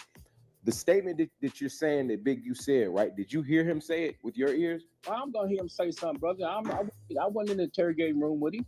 Okay, cool. So let me ask you this. This is the second question I got. Anytime the police accuse somebody of something or say somebody said something, are you gonna believe it if it's against one of your homies? See, this is what I be trying to get people to understand, brother. You know, I gave him the benefit of the doubt, brother, from Jump Street.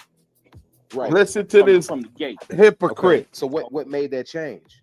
What made that change when we got to the penitentiary? He got to telling all the homies that I'm the one told on our case. Okay. See, that's where Eddieboy lying.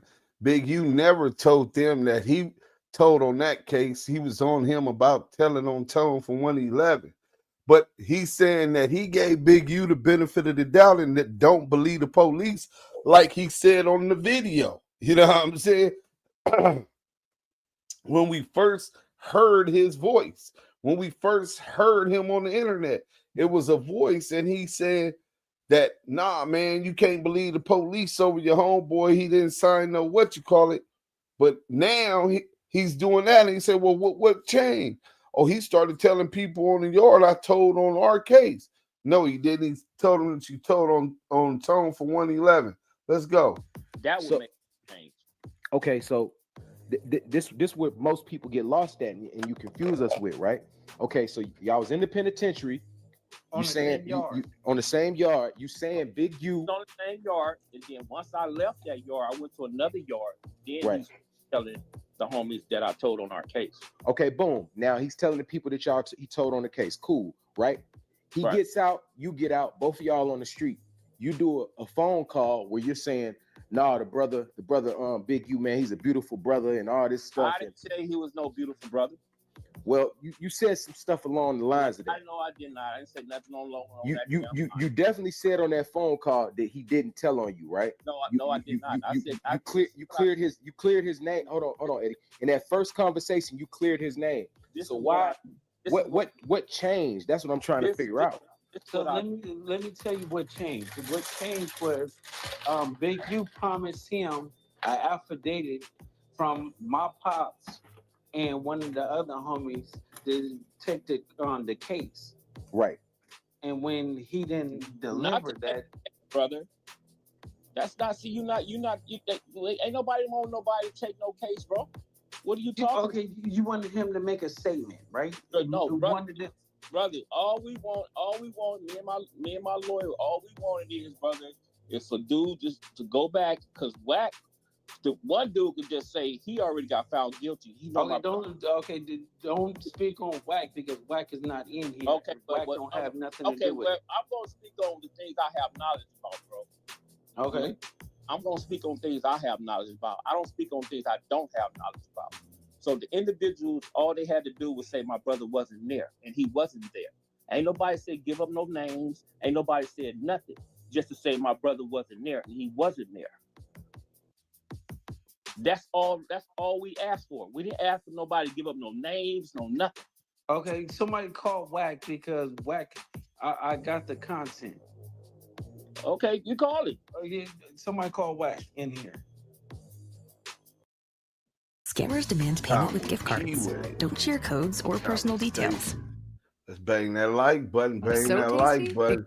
Hey, listen, they in there grilling crackhead Eddie about stealing. I'm finna ping him now. Being a bad paymaster. You in here, Whack? Yeah, I need Whack in here because Right. Whack got the content where everything that I'm telling y'all that my pop said, I'm playing it. He got the content where it's coming from Big U's mouth. You get what I'm saying? So I want to play it. Coming from Big U mouth, what my brother did, what my brother said, or what? Listen. I'm the story that I gave or whatever like that, quote unquote. I don't want to lead the people. I'd rather but that's have not it played. Bro. My brother never bragged about no. No, what I'm trying to tell you is your brother never committed it. He never committed the crime, and I'm saying that he's innocent. You're not even understanding that. I'm not saying who don't understand that, but I understand that better than you understand that. How? When I'm telling you that's what was said. You acting like I'm talking foul about your brother. I'm saying, brother, you speaking on something that you really don't have no knowledge about, bro. Well, at the end of the day, just because you say it, and I have other people saying something else or whatever, that don't make you saying it politically correct. Everybody have opinions. Everybody got assholes. You get what I'm saying? Okay, but we was out there, bro. We was there.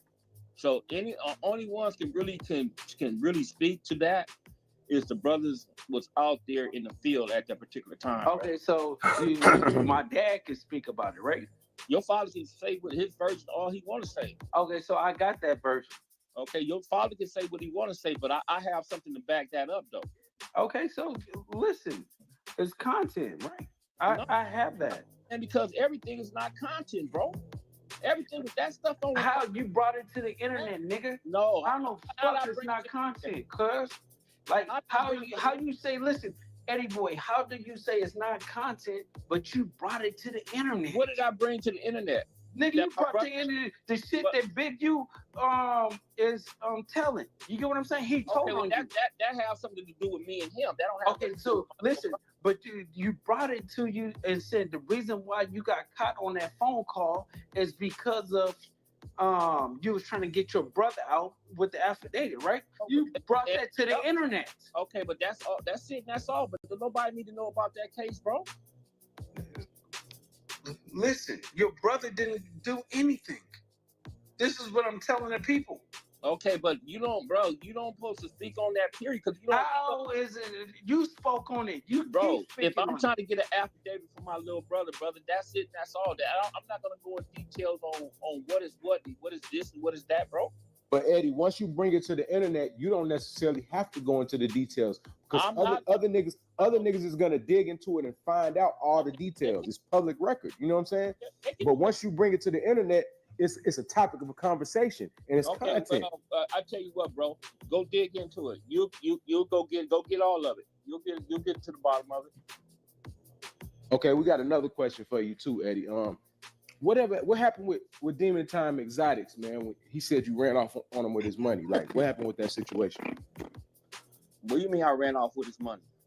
Demon Time Exotics said he sent you some money to do a service, and he had to hunt you down, track you down to get that money back. Brother, he said you was ignoring him and stuff like that. I explained to that brother. I was like, look, bro. Let me tell you what really happened. Man, he gave him the $1,200. Eddieboy thought that he was gonna just take the money and run off of it. So I fuck with Demon Time Exotics, and I told Cuz that's not gonna happen. So I pressed this shit on the internet, and I would have pressed this shit on the street, on Crip Street. Dead homies. And I made Eddieboy give the money back. No, you ain't made me give. You ain't getting neighborhood Crip. I made you get that shit back. No, nigga, you didn't. You know, if I would have, nigga, you know I'm like that. Stop playing. No, I don't know. I don't even know. Nigga, you know I'm like that. No, nigga, stop. I don't even know. Nigga, you know. I don't. Don't make me bring whack in here, nigga. Y'all niggas was petrified when I walked in, nigga. Bring them in y'all here, was bro. petrified when y'all seen me, nigga. Y'all seen the death, nigga. Fuck what y'all niggas talking about, nigga. Stop acting like y'all play like I play, nigga. Y'all don't play like me, nigga. Man, you just talking, bro. Stop. No, I don't talk, nigga. Yeah, you do. Bro, nigga, I will. Go ahead and do it. Well, you go do it, then, Eddieboy, stop playing before I really expose your buster ass, nigga. You do it. I'm a Crip buster. Street, nigga. You's a bitch. Okay. Crip Street, nigga. Stop playing with me, nigga. And stop talking with a real Crip talking, nigga. You ain't no Crip. Nigga, you's a buster, nigga. Okay, I am. Stop talking, nigga. I'm a buster, and you can't even yeah, go shut the fuck up, nigga. Okay. You can't even go to the hood. Nigga, don't ever talk to me, nigga. Shut the fuck up, nigga. Okay. You just nigga, hard up. Stop playing, nigga. Like you like that, nigga. I ain't like nothing, bro. Yeah, I know you not, sweetheart. I know. If you I come know in my you lane, not. Nigga, you's a sweet pie. Put that nigga in his place, Luz. Cartel ENT, what's up, homie? Nigga, you playing with whack, nigga. You playing with 600, nigga. I ain't going for it no more, nigga. Okay, well, come where in my whack lane. at? Come in my lane, bro. Nigga, where whack at? Get whack in here. Just come in my lane, bro. Yeah, nigga. Nah, they think better hurry up and get whack in here, nigga. It's getting fucking real. Just come in my lane. There playing, nigga. All that. You nigga, everybody, nigga, whacking them. No, nigga, you been playing with them, nigga. Okay. 60 Crip, nigga. I'm just the nigga that's gonna tell you in your face that you been playing, nigga. Okay, they just laugh at your ass behind your back, nigga. I'm the nigga, the enforcer, nigga. 60 Crip, nigga. Okay, big tough guy, come in my lane. Nigga, you know I'm tough. I'm extra tough, nigga. Okay. I want all smoke, nigga. Okay, you just all you gotta do is come in my lane, bro. Nigga, you ain't about to do nothing, sweetie pie. Okay. You ain't about to do none of that, nigga. You already know, nigga. You stood. What up? Nigga, you absolutely right. You absolutely right. Yeah, nigga. Yeah, you stood to yourself, nigga. You know, nigga, we was out, nigga, looking for blood. Yeah, nigga. we. I did shit by myself. You we. No, nigga, I did shit by myself, sweetheart, nigga. I don't need nobody, nigga. You we and I'm This shit is comedy. No, nigga, you ain't I, nigga. Fuck you talking about, nigga? Okay, bro. You can talk tough all you want to. No, nigga, I am tough. I am tough, nigga. Okay. I'm really tough. Thank you. I'm really like that, nigga. Anything else? Yeah, no, nigga. Wait until Wack get in here, nigga. I'm gonna have him expose you now, nigga. We was trying to scare your buster ass, nigga. I know. Shut up, nigga. We're Wack. Let me call Wack. I know I'm a real life buster. Okay. Two niggas claim they from 60. But Eddieboy, calling they daddy a nigga that got ran up out the Pacoima Paru. This shit is crazy, nigga. This shit is bombery. But like, given that, because you can't put this genie back in the bottle, right? You said that, you know, Big U was in the jail cells, you know, talking about you. That's why you brought it up. But nonetheless, the allegation came out that he told on you. Now, and then he said, I don't want to talk about it. Have you read the stuff? No. That's my point. Let me get to that, right? You said it's public, right? I don't even want to talk about it. So when people go look at that and it says the statement was given. So my question for you is, did that statement have an impact on you in that case? If you're willing to answer that. That's because we got charged with conspiracy because of that statement. Protect your dreams under our roof. Go on. American Family Insurance. Man, this nigga radio. Hey, this nigga radio is really CB4. I can't believe them IBM niggas believed him. You know what I'm saying? So this shit is Him crazy, included, nigga. or you separately got charged because of him? Me and him. So did you go to trial? Did you cop out? I went to trial. Okay, so how did you just find out that he told on you? If he allegedly told on you, how did you just find out when you got in prison? What do you mean? I didn't just find out, bro. I've been had that paperwork, brother, inside the penitentiary. What are you talking about? So why you ain't been dropped this shit? Why you ain't been exposed? Bro, I dropped that stuff, brother, 30 years ago, bro. So you just decided to get cool with the nigga when you got out? Like, Nah, brother, I'm not even in their lane, bro. I don't even function, brother. I don't even function with the brothers, bro. What are you talking about? I haven't seen that brother, man, in 30-something years. I'm confused now, Eddieboy. This shit ain't making Wait, sense. so you was on a phone call. You was on a recorded phone call saying that the man ain't tell on you, and then you came out and said he told on you. Brother, I'm confused. Okay, you confused because, dude, I did 17 and a half years, right? Right. Okay. I got out, brother, and I didn't look back for nothing. Sound like you looking back I let the now. brothers know about that paperwork when I was inside the penitentiary, bro. You know what I'm saying? But how did it get to the internet now, though? Like, how? It got to the internet, man, because 600 called me and he was asking me about certain stuff, and I was like, he was telling me about certain stuff, and I was like, man, that dude did the same thing to me, and I just shared that with 600, and he took it and he did what he did with it. Hey, Eddieboy, on that original phone call though, you said that you didn't know WAC 100 and you didn't know 600. Yeah, that's because I was waiting for the affidavit. Listen, bro. That's why. Listen, the thing is, it's like this. If knows niggas don't speak the truth, nigga, whacking them, like, bro, I'm telling you for a fact, bro. They know that you playing with them. They know that. Okay. Like the jig is up. Okay, so like nigga, they don't give a listen. Whack don't give a fuck about that paperwork. If you had a paperwork, which the paperwork is not gonna come out. So I'm telling you that right now, bro. You don't see the thing is stop saying I don't know shit. You don't know nothing, bro. Listen, that's why I'm waiting for Whack to pull up in this bitch. You get what I'm saying? You speak on things you have no knowledge about, bro. Nigga, I speak on everything, nigga. Yeah, but you don't have no knowledge about yes, it. I do, nigga. No, you don't. So stop acting like it. Nigga, it's common sense. No, it's not. If you have a paperwork file with everything on there, nigga, the police report would be in there, nigga. No, that's how they not, convict bro. you. Dude, you don't even know. That's how they convict you.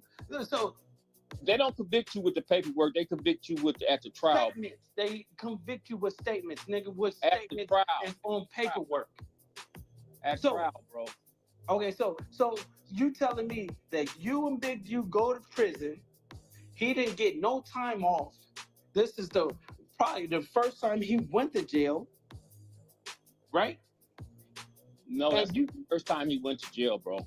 No, it's not the first time he went to the pen, right? That was the first time he went to the pen, yeah. Okay, so listen, the first time he goes to the pen, right? They stretch him, they stretch you or whatever like that, but you saying he snitched. But man, dude, you don't. No. Let's make it make sense, nigga. The first time he went to the pen and y'all go to the pen, if a nigga's telling, they not gonna put them together, nigga. Dude, can you read? They not gonna put y'all together. That's facts, Eddieboy. That's facts. Somebody gonna get a keep away. That's fact. No, it's not, brother. Not nigga, come on. Okay, hey, Eddieboy, go ahead. Correct it. Wait a minute. So, Eddieboy, if you was on the same yard as the nigga that ratted on you, why you ain't take care of your business on that yard then? Exactly. Wait, see, first of all, what I just tell you guys, I told you guys from the jump street, brother, when I got that stuff, when I got to work, I said, I gave it to him. I was like, bro, look what they're saying about you. He was like, oh, Ed, they lying. I said, all right, man, cool. So I was like, so okay. You telling me you could read something in black and white, dude, and you ain't gonna handle your business? Dude, in our era, dude, you don't even know what the police used to try to do to us, bro. You know what I'm saying? They used to lie on us. They used to it's worse now. Dude, they just getting caught more because it's cell phone footage and this motherfucker that's cameras in their uniform. Every time this brother on the jack, man, I can't even get my point across. You act like you was there with us, bro. You wasn't there with us, bro. You wasn't on the case, bro. You wasn't there, bro. You speaking on things you have no knowledge about, man. Fantasy Bambi, Nina 13. This shit is hilarious. So that's all I'm saying, bro. You wasn't there, bro. So you don't know the full story, bro. Eddieboy, it just don't make sense to nobody because you just said no, hold on, Eddieboy. You said you presented the paperwork to Big U in his face, right? And you like, look what these people saying about you, right? Right. Boom. He tells you, nah, that ain't true or whatever. You take his word for it. Then on top of that, you just said to all of us in this room, we don't know the type of games the police used to play back then. They used to try to get y'all against each other and things like that. So if you know the police will make up shit, why do you come back years later and start believing that that's what actually happened, that he actually did tell on you? Years later, brother, I was independent. Like I said, brother, when me and him got to the pen. But you said that you didn't start thinking that until he started pointing the finger at you. So your pointing the finger at him is kind of like a get back thing. Is it that you really don't believe that in your mind, but you just pointing the finger back because he pointed at you? No, bro, it's not a get back thing. It's that's like, exactly what it sounds like. I told on our case, bro, and I only got 5 years. Definitely, if you want to ask any one of my ex-comrades, brother, about that, any brother that was in the penitentiary, they'll tell you that. For a fact. But is this is after you said that because of the statement that he gave, you got a the Eddie ain't that bright. He dumb as a stack of bricks. I'm saying this, brother. I'm saying, brother, when we got to the pen in Calipatra, bro, we both was on C yard. I went to A yard. He stayed on C yard. Eddie when boy I got to to lie, A yard, some of my what they saying about like, you sounds like you over there told on that case stuff, and you only got 5 years. And I was like, what? So that's when all the fuckery started to come about. On that phone call, you said that you had it hard. What did you mean by that? When you mean I had it hard? Yeah, you said that. You said you know how hard I had it, didn't I? Because I had to try to basically convince these dudes that I didn't get out on that case. Did you, when you got to Calipad, did you have your work? Yeah, I had it. Okay. Did you have to work on Big U? Okay, Eddieboy, how many years? So crackhead Eddie is saying Big U's a rat, but he showed the niggas on the yard the paperwork on Big U, right? Because he said Big U is telling them that he's a snitch, but he's saying on that case, Big U said, no, I told him, he told on Tone on 111 from 111, right? They on the same yard. So now he having it hard because he done told on Tone and he got to prove that he didn't tell. You know what I'm saying? So he having a hard time. So they didn't believe him then. He started having a hard time because niggas seen everything, and this nigga became a victim. So he started faking like he a Muslim. See, a lot of niggas, and salute to all of the Muslim brothers, man.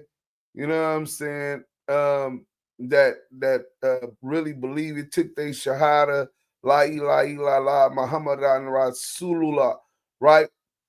All of the Muslim brothers that really believed in that and move and walk in that faith, salute to y'all. This a fake Muslim. This the nigga who felt the heat the Crips was giving to him, so he needed an arm. Hey, listen, man. I'm with a lie. I'm no longer a gangbang. He's a dropout. He's a dropout, a failed Crip, right? That turned Muslim, and now for protection, because he was having it hard, and now he's out, and he says that he's doing all of this to get his brother out. But really, everything seems to be get back. He wants some kind of retaliation for how them niggas treated him up in that penitentiary. You know what I'm saying? Hey, Eddie, did they do you like they did your brother? How your brother did them transmissions? Is that how they did you, Eddie? Did they have you jiggling them black cheeks, nigga? What was going on, Eddie? Explain to us what you mean by having it hard. We want stories about that. Since you telling all of these fake stories, tell us some real stories, Eddie, about how you had it hard because you told on Tone from 111. Let's go. What did Big U do in prison? I think he did like 12, 13. How many years did you do? 17 and a half. Off that case, right? Mm-hmm. Did you have a prison prior? Hunter's new collision aligner is a great way to take control of quality and reduce cycle time in your collision. Yeah, I had a prison. I was going to ask that same question. Okay, so you had a prison prior, so that's why when y'all took a deal together, we didn't take no deal, bro. Okay, so they separated y'all case, right? No, we went to trial. We didn't take no deals. Okay, so y'all went to trial together. And you telling me that he basically got the same time as you. The only reason why you got more time is because you had a prison prior, and the prison prior is like a strike. So that's why they gave you more time than they gave him. Okay, well, I never said that. So how did he? Is it making sense that he's telling when he basically got the same time as you? What you guys fail to realize is, brother, when you go to jail, bro, he stuttered and the police get up there and say whatever they saying. Okay, they saying that. That means that us, by me, that him being my homeboy, because he was my homeboy at that particular time, for sure. We was both like, fuck the police, everything, et cetera, et cetera, et cetera. So how can he snitch and go to trial? But if because if you went to trial, you got all your evidence. Once again, y'all not paying attention to what I'm saying, bro. I said I wasn't tripping off nothing what the police was saying. When we got to the pen, he tried to say that I only had 5 years, bro. Do your research. He said I only had 5 years, and I got out on his case, and I'm finna lock up the whole neighborhood, bro. But if he told on you, like, you didn't feel a way? Like, what was it? Because you're saying I only told everybody about what really happened because he was running my name. But, like, when you found out, when I'm guessing, y'all lost your trial, like, did you not feel a way? Feel a weight? The weight on what? No, feel a way about it because you're saying that he essentially gave you, because you're accusing the Big U of giving you a conspiracy charge, bro. Listen, brother, I didn't feel no type of way, bro. Once we got found guilty, I'm like, fuck it, we gonna go do this shit, then we're gonna get back up out here. It wasn't even like that, bro. I'm telling you, bro, it wasn't even like that until we got inside the penitentiary. Okay, but how a conviction of you getting 4 more years than him with a prison prior because he said that I didn't get 4 more years than him, brother. I got like 11 more years than him. You just said he did 13, 14, you did 17. No, he did 13, 14. I did 17 and a half. Oh, how the fuck that's 11 more years? Brother, we all went to school. Brother, first of all, oh God, that shit ain't adding up, Eddieboy. See, y'all, he got in trouble up in there. Okay, when you get in trouble, you get added a little bit more time. His original still, he probably only supposed to did like 12. Did like 12. Okay, so he did 14. More lies. I don't know what he did, bro. I know he supposed to did like 12. Okay. So I don't know. He I know he supposed to did backpedaling like and 12. I know pussy he, popping. was I'm in there, fantasy doing his baby. thing in there, squabbling with dudes, knocking dudes out, whatever it may be. So, that's added time.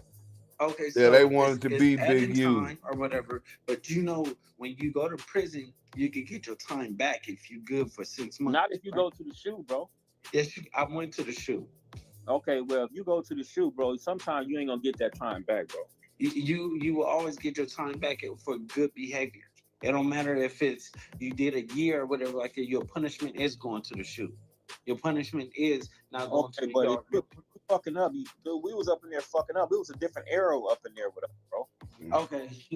Well, they changed the prison rules, I guess. No, they ain't no prison rule. I'm saying we was up in there fucking up, bro. Okay. You fuck up, bro. You got to be clear for a certain amount of time to get that time, bro.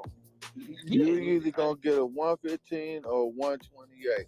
Ain't no other write-up. You're gonna get a 115, and if they give you some time, and you get another 115 within them particular periods of days. Yeah. You get that time back. You can also get that time back for them 115s too. Yeah, not if you mess up again. You can't. Not if you mess up again, but you can also get the time back. So ain't nothing different. The Title 14 is still Title 14. But you can't if you mess up, bro. Is that a fact though, bro? That's a fact. All right. You can't get that time back, bro. If you mess up, you can't get that time back, man. Okay, so what I'm saying is y'all did a 3.5 year gap, and you had a prison prior already. So do you know if you have a prison prior for the same crime? What year did he get out? In 2004. Ditch the filters with Proactive. At least radio can count. Radio can count. That nigga Eddieboy dumbass thought he was pulling one of. I told y'all he a con man.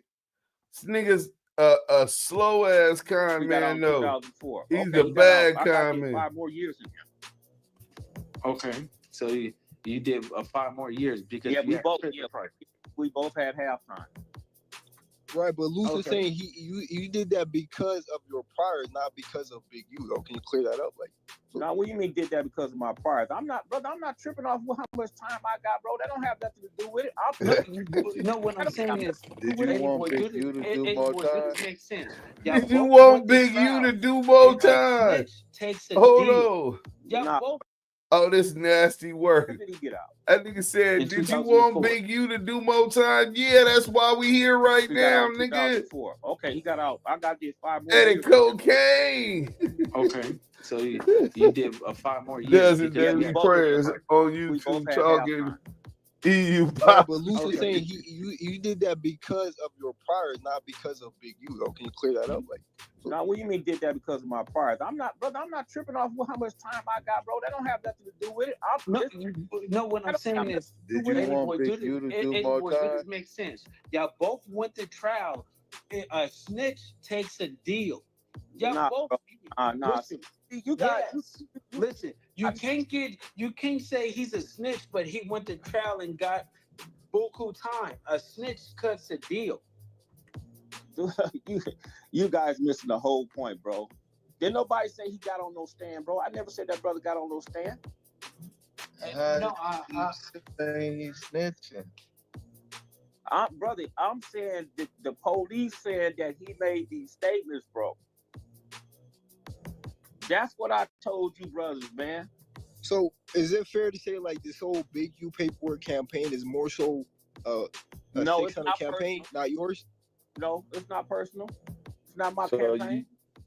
But you're saying if it was my campaign, bro.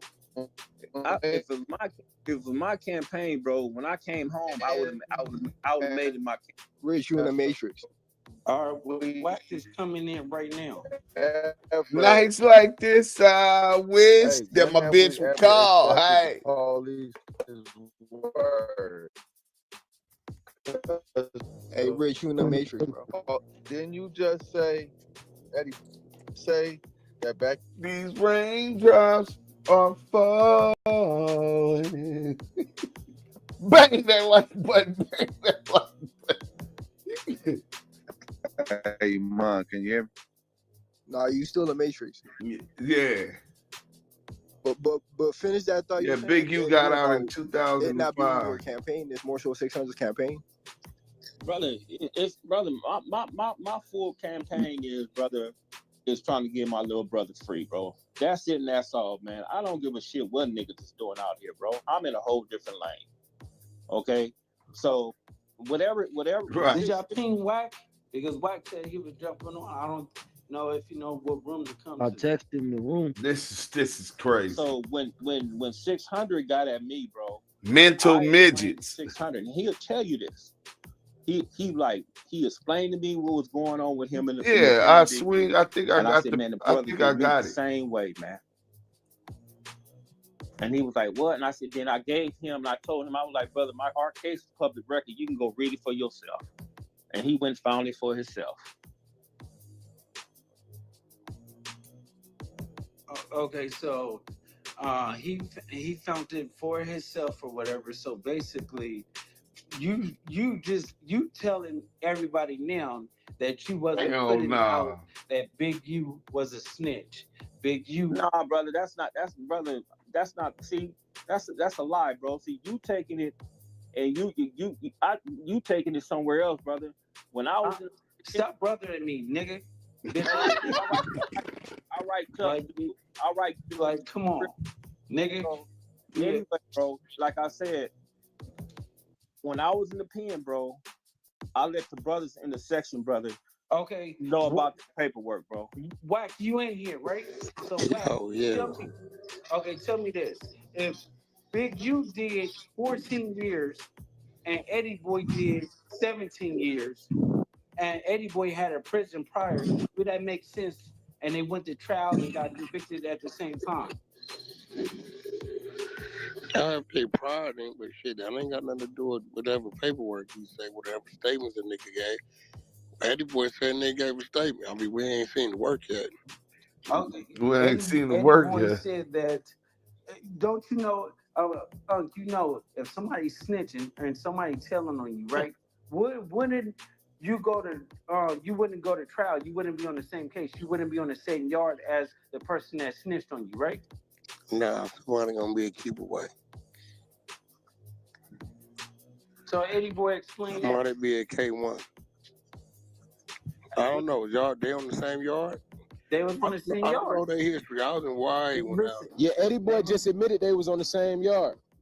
Same yard in Calipatria. Like I told you, brothers, man, when I first got the paperwork, bro, the police report, I showed it. Crackhead Eddie He'll tell you this, cocaine. brother. He'll say he didn't say that. You know what I'm saying? And then I said, okay, fuck, I ignored that, bro. And then when we got to the pen, we was on the same yard. And then when I went to another yard, he was telling all the homies that I'm the one got out on our and I'm the one got 5. I got 5, brother. Okay. Wack.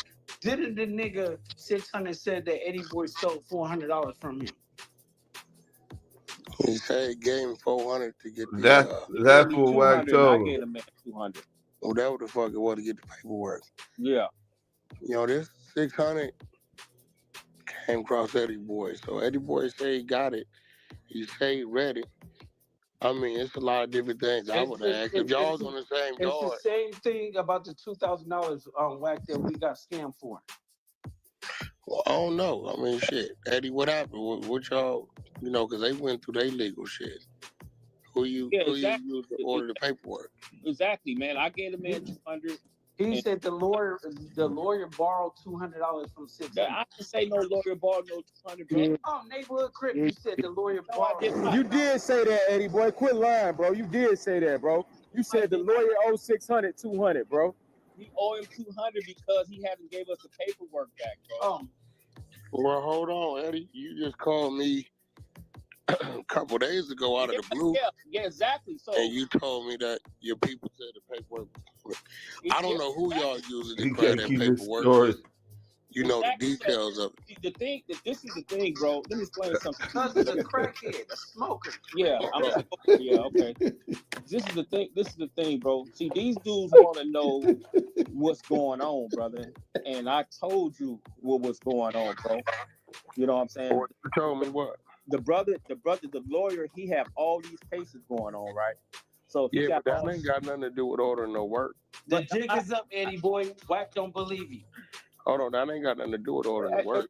I understand that, bro. You know that, because he's not gonna do it anyway. One of the understand that. assistants or the paralegals gonna do it. You know that. Exactly, and 600 understand that, bro. So this is a personal friend of mine. I told him to do that for us because he was trying to charge us more for that. Because remember I told you had to give subpoena? I don't, bro. Listen, you was gonna grab the work. First, you had to work at your mama's or sister's. At my sister's house. I went back over there and it wasn't there. All right, then you was gonna grab the work. You know, I told 600 just on him because he brought this to the table. Anything I bring to the table, I provide the work. You adamant about Big U said that he never touched the work, the dope. You handled all the dope. And he said something about he should have never went to work for Eddieboy, something like that. I said, all right, cool. We need to work. 600 came with a clip saying what the police said. And I'm like, all right, well, that's what the police said. The police report should reflect what. So Eddie done told Wack that Big U told the police, look, I didn't touch the work. Only Eddieboy touched the work. I was working for Eddieboy and all of that. But the appeal states that Big U refused to give a confession.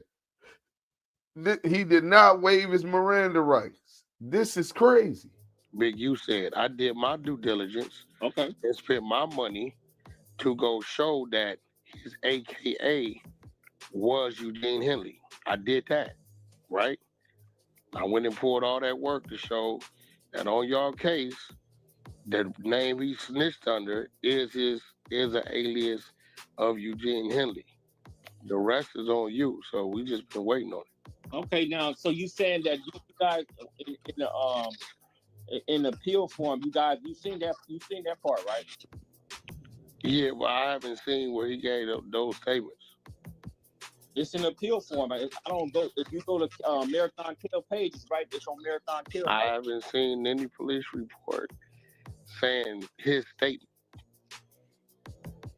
If you already had that, why would you pay your attorney to get it? It's been 30-something years, bro. You think I got been home 17 years. You think I'm gonna keep that shit, bro? Come on. The jig is up. Wack is too smart for you. The jig is up. Wack already know that you been Wack talk to dog. I talk to dog. At the end of the day, here goes the thing, Eddieboy. No. I'm gonna tell Wack you. knows. Listen. Let's break it down. Look, let's break it down, right? All right. The thing is, it's been like, I don't know, 5 months, 4 or 5 months, something like that. All right. Okay. I did my due diligence and went and pulled the part to show that the a.k.a. you say he was on your case is Eugene Henley. I did my end. So do you have the case number? Yeah, I got the case number. Okay. If anybody have the case number, well, hold on, bro. Fuck all that. 3 months, for 3.5 months, your legal has been bullshit. I don't know about bullshit. You've been saying it's coming. I told 600 this one on him because he brought it to the table. I did my part and went and spent the money and showed that the a.k.a. he allegedly told you under is in fact Eugene Henley's a.k.a. I told you that the police report is needed because what the police say a motherfucker said is never gonna fly nowhere in the streets. Now we need to see what he said to the police. Did y'all hear what he said? What the police said ain't never gonna fly in the street. Has been bullshit. I don't know about bullshit. You've been saying it's coming. I told 600 this one on him because he brought it to the table. I did my part and went and spent the money and showed that the a.k.a. he allegedly told you under is in fact Eugene Henley's a.k.a. I told you that tell you what, that the police report is needed because what the police say a motherfucker said is never gonna fly nowhere in the streets. Now we need to see what he said to the police. Eddieboy, are you the legal? Nah, bro, I'm not no legal dude, man. Hey, No, that's all we need to do. This video's done. Listen to that part, man. Total you under is in fact Eugene Henley's a.k.a. I told you that the police report is needed because what the police say a motherfucker said is never gonna fly nowhere in the streets. What the police said a motherfucker said is never gonna fly in the street. Whack told crackhead Eddie that already. This is nasty work, bro. This is what I told niggas from the beginning. That's just how the politics go, bro. You know what I'm saying? Whack might be working with them people. Might, hell yeah, he working with them people. Now you can get you can order paperwork. You don't know how to order the paperwork? Damn, just lied on Big U, shaking my head, cold game. Ramsey's Sportscast 51. Yeah, that's what they do. It's a disinformation campaign. You know what I'm saying? Fuck all that. Only thing I agree with Whack. Yeah, bro, I don't even agree with shit with CS2 back. But nigga, he telling the truth, bro, on that one. You know what I'm saying? But y'all got to remember what Eddie told us. So what? Who else spread disinformation campaigns? The feds. Remember what Eddie told us. Remember I told you, brother, when I was incarcerated, I got dudes that, you know, they work for them alphabet boys. They police, boy. Bro, you know them niggas finally getting that video audience on that dude up in there getting down, Kevin? Oh, is that right? I got it. Oh, damn. He got it. So Remember I told you, brother, when I was incarcerated, I got dudes that, you know, they work for them alphabet boys. They police, boy. Bro, you know them niggas finally getting that video audience on that dude up in there getting down, Kevin? Oh, is that right? I got it. now he getting his paperwork from the feds. So he done got the $400 from the Crip cop, acting like he getting the case pulled up, and the feds is saying, we gonna give you the audio, and then the feds don't give him the audio, so now he left hanging, and CS2 backing them gonna fry him.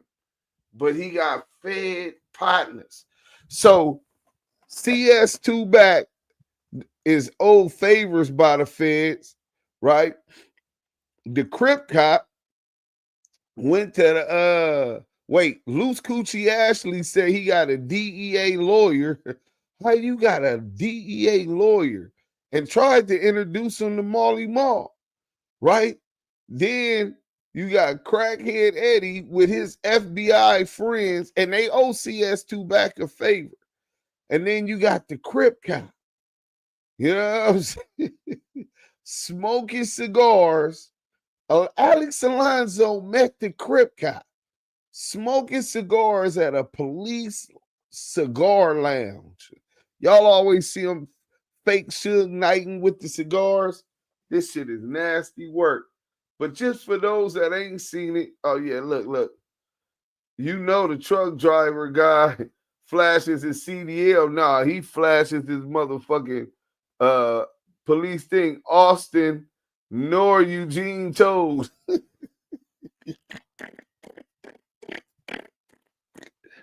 Oh no, crackhead Eddie mad because he wants somebody else to take his little brother charges. He gotta be high. Nah, he smoking that shit. Dead ass, listen to how he talks. Sound like he running plays and writing up work. His elaborate details about unwanted information like Reggie. It's the police job to tell you your Cody lie.